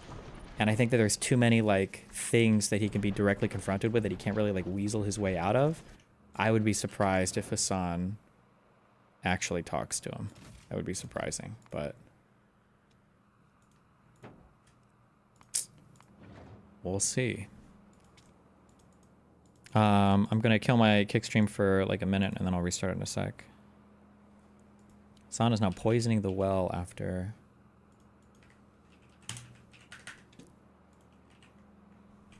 Seems E will talk / debate with Uncle Sam Cedar. Breaking news, it seems E will talk / debate with Uncle Sam Cedar. Great. Amazing. Wait, what? Debate? They will most likely agree with one another. He is a committed anti-Zionist. Ethan, I mean. I'm joking, but that is probably what he'll do. He'll greatly present himself as being a victim of vicious smears from a lot of people who don't think he's sufficiently pro-Palestinian due to their incredible anti-Semitic opinions, and that he is simply misunderstood, and that he agrees with everything that Sam Cedar says wholeheartedly. And Sam, being the kind and gentle being that he is, will not push super hard to really figure out what Ethan's worldview looks like. Damn. He's calling them both pussies. Okay. Yeah, he'll Tim Pool Sam Cedar. Jesus.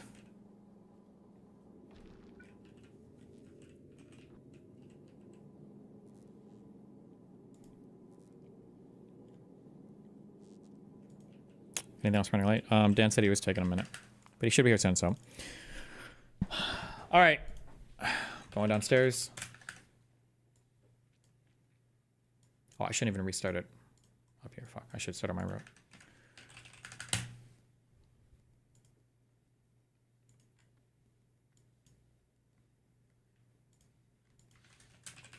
I love you guys. I don't know which debates will be streamed or not. Tomorrow I'm going to UCI. Is that a real university? In Irvine? Please don't shoot it up while I'm there.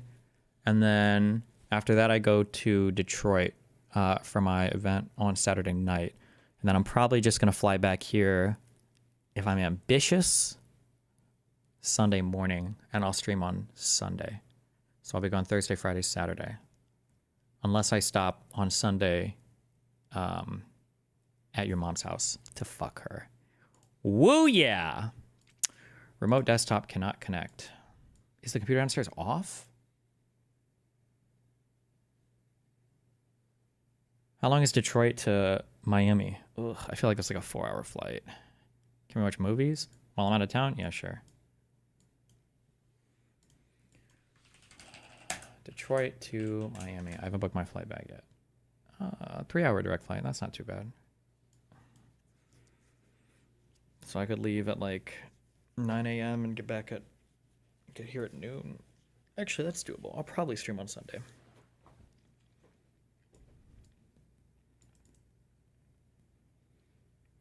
Oh, I built my thing out a little bit off stream. No, not off stream. I did a secret stream last night. I can't touch it on stream because I think it's illegal on YouTube.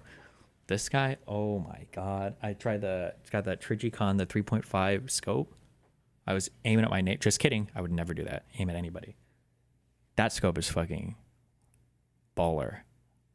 I'm super excited to find some outdoor range in Miami and go shoot it eventually, but and then fuck with the configuration for my flashlight button and everything, because operator Cyan and chat got real mad at me. Please clarify when you say, yeah, go ahead for movies, you mean only your approved conductors. Yeah, duh. He's in charge of that. Ask Renlux. What is happening? Oh my god, I bet the computer is off. Why would it be off? I don't have a magic packet thing. Do you think if Dan just pushes the power button to turn the computer on, do you think that will, does it need to be logged into first for me to remote into the computer?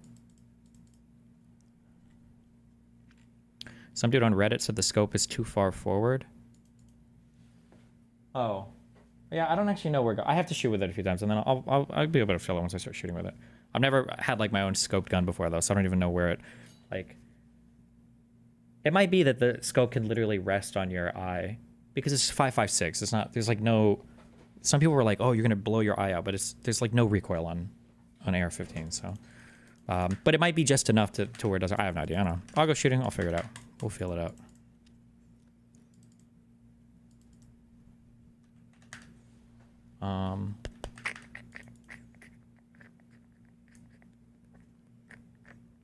What remote service? Google? If Google, you can do it from the what? No.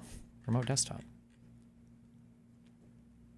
Your light looks awfully close to your muzzle. You're concerned about carbon buildup. I'll probably move the light back, I think. I need to figure out how to do that. But I'll fuck, like I said, I'll fuck with that when I go to the range.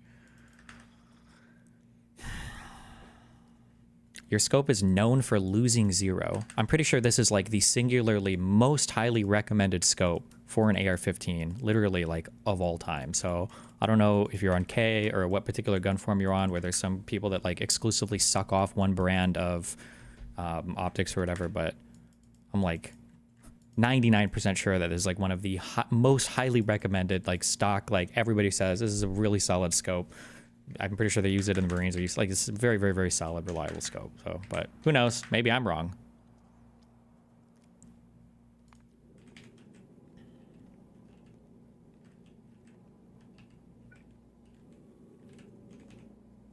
Do you think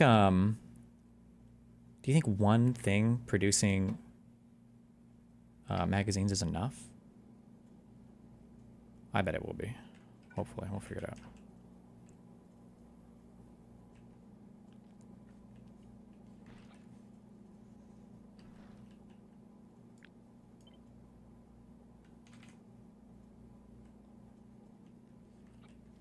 It's really good in Tarkov. I have to wait for Dan to say he's downstairs. When you're in the studio, can you push the power button so I can remote in and start the stream?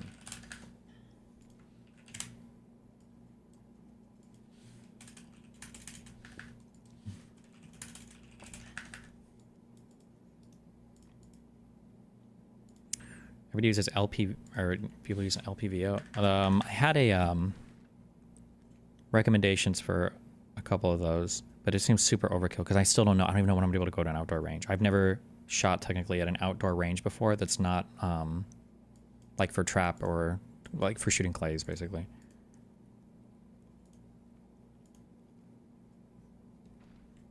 The big boy variable optic I got recommended was this guy. $2,400. Jesus, though. What does this do that it's so fucking expensive? Do you just like twist the knob and it zooms in and out or something? Or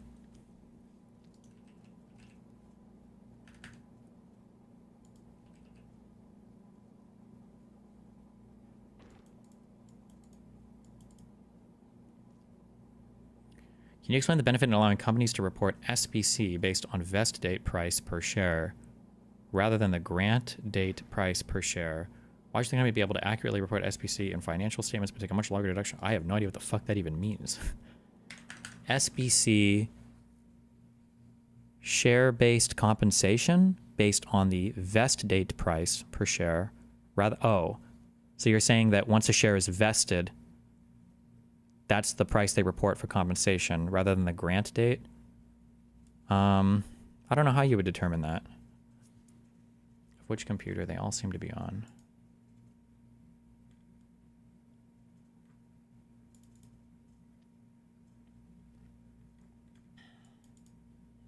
Destiny fighting with Destiny. Wait, why are you... What? Hey, dipshit, this PC is on already. Oh.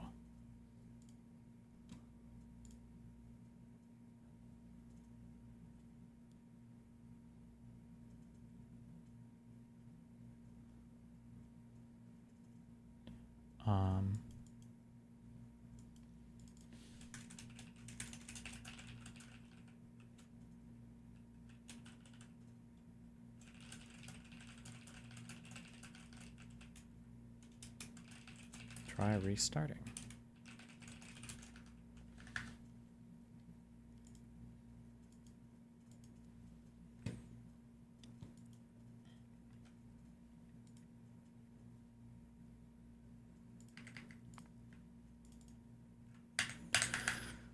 Fuck, and then one huge problem. There is no way for me to play Factorio on my iPad, is there? Oh, fuck. The one thing I might miss my laptop for. I should be writing out my abortion arguments anyway, I guess.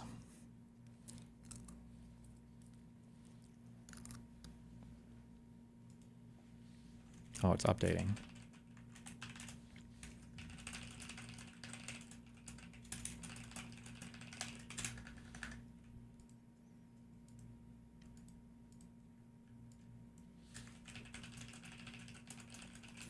God damn, dude. That moment on stream, when I read and they were like, we're discontinuing support for Windows 10. And it was like, damn, that feels so early. I feel like they support operating systems for like more than 5 or 6 years or whatever. And it was like Windows 10 came out in 2015.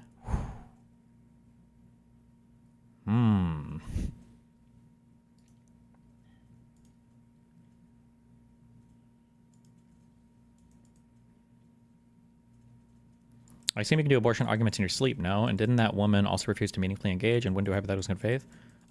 Anytime you're stepping into a specialty arena, you should pay due diligence and make sure you're really well prepared. Like, I think I got invited to that school. I think it's by, like, the pro-lifer club or something. So Leela's arguments will be as sharp as a public figure that constantly debates abortion will be. And then the students will ask questions. So I should have, like, I'll write up what I want everything to be. It's good to be formal in your preparation for that.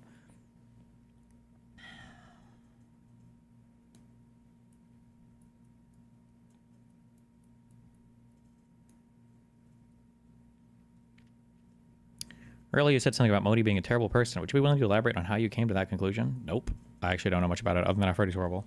And that he's super greedy with how he treats the expansion into Kashmir. But I don't actually know that much about Modi, so...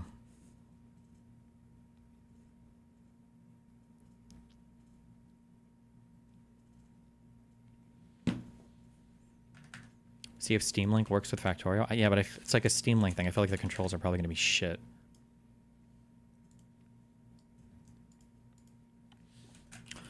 No, when it's on, and I will try to.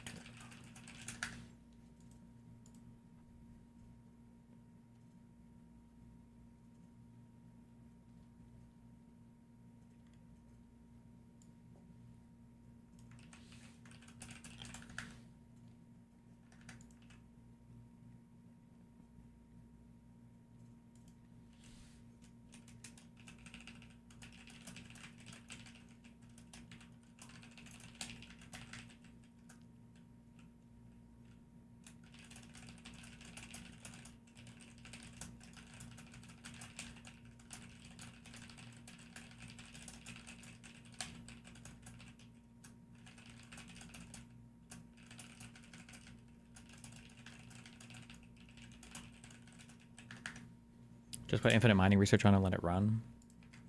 No, I can't do that yet because I need artillery. Because what happens is I woke up this morning. I woke up this morning and my whole chest full of laser turrets was exhausted. This was like full of blue and purple turrets. And what happened was one of these stupid fucking worms grew like right here and was just infinitely destroying my laser turrets out of range. And then I had to... So, yeah, I need artillery first, man. Are you no longer updating into that Obsidian? No, I will again. I need to beat this once I beat Factorio. You guys wanted me to do Factorio again, and it was a good thing to get into to while my court shit is flowing through, so. But once I finish Factorio, we'll go back to updating Obsidian again and reading more and all that, too.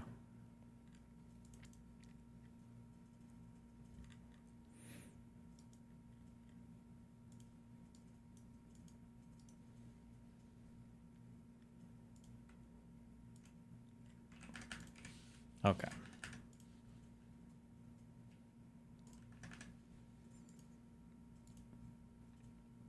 Oh, I'll probably write up my abortion prep on the plane tomorrow morning. What the fuck?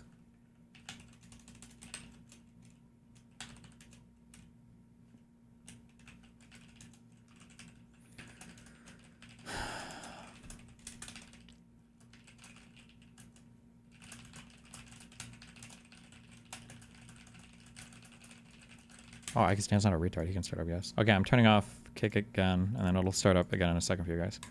Hopefully.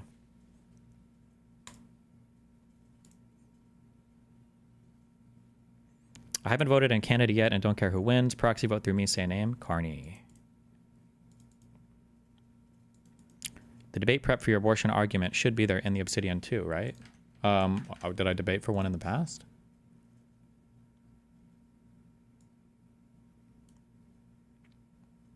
I don't know if I was writing my debate prep down yet.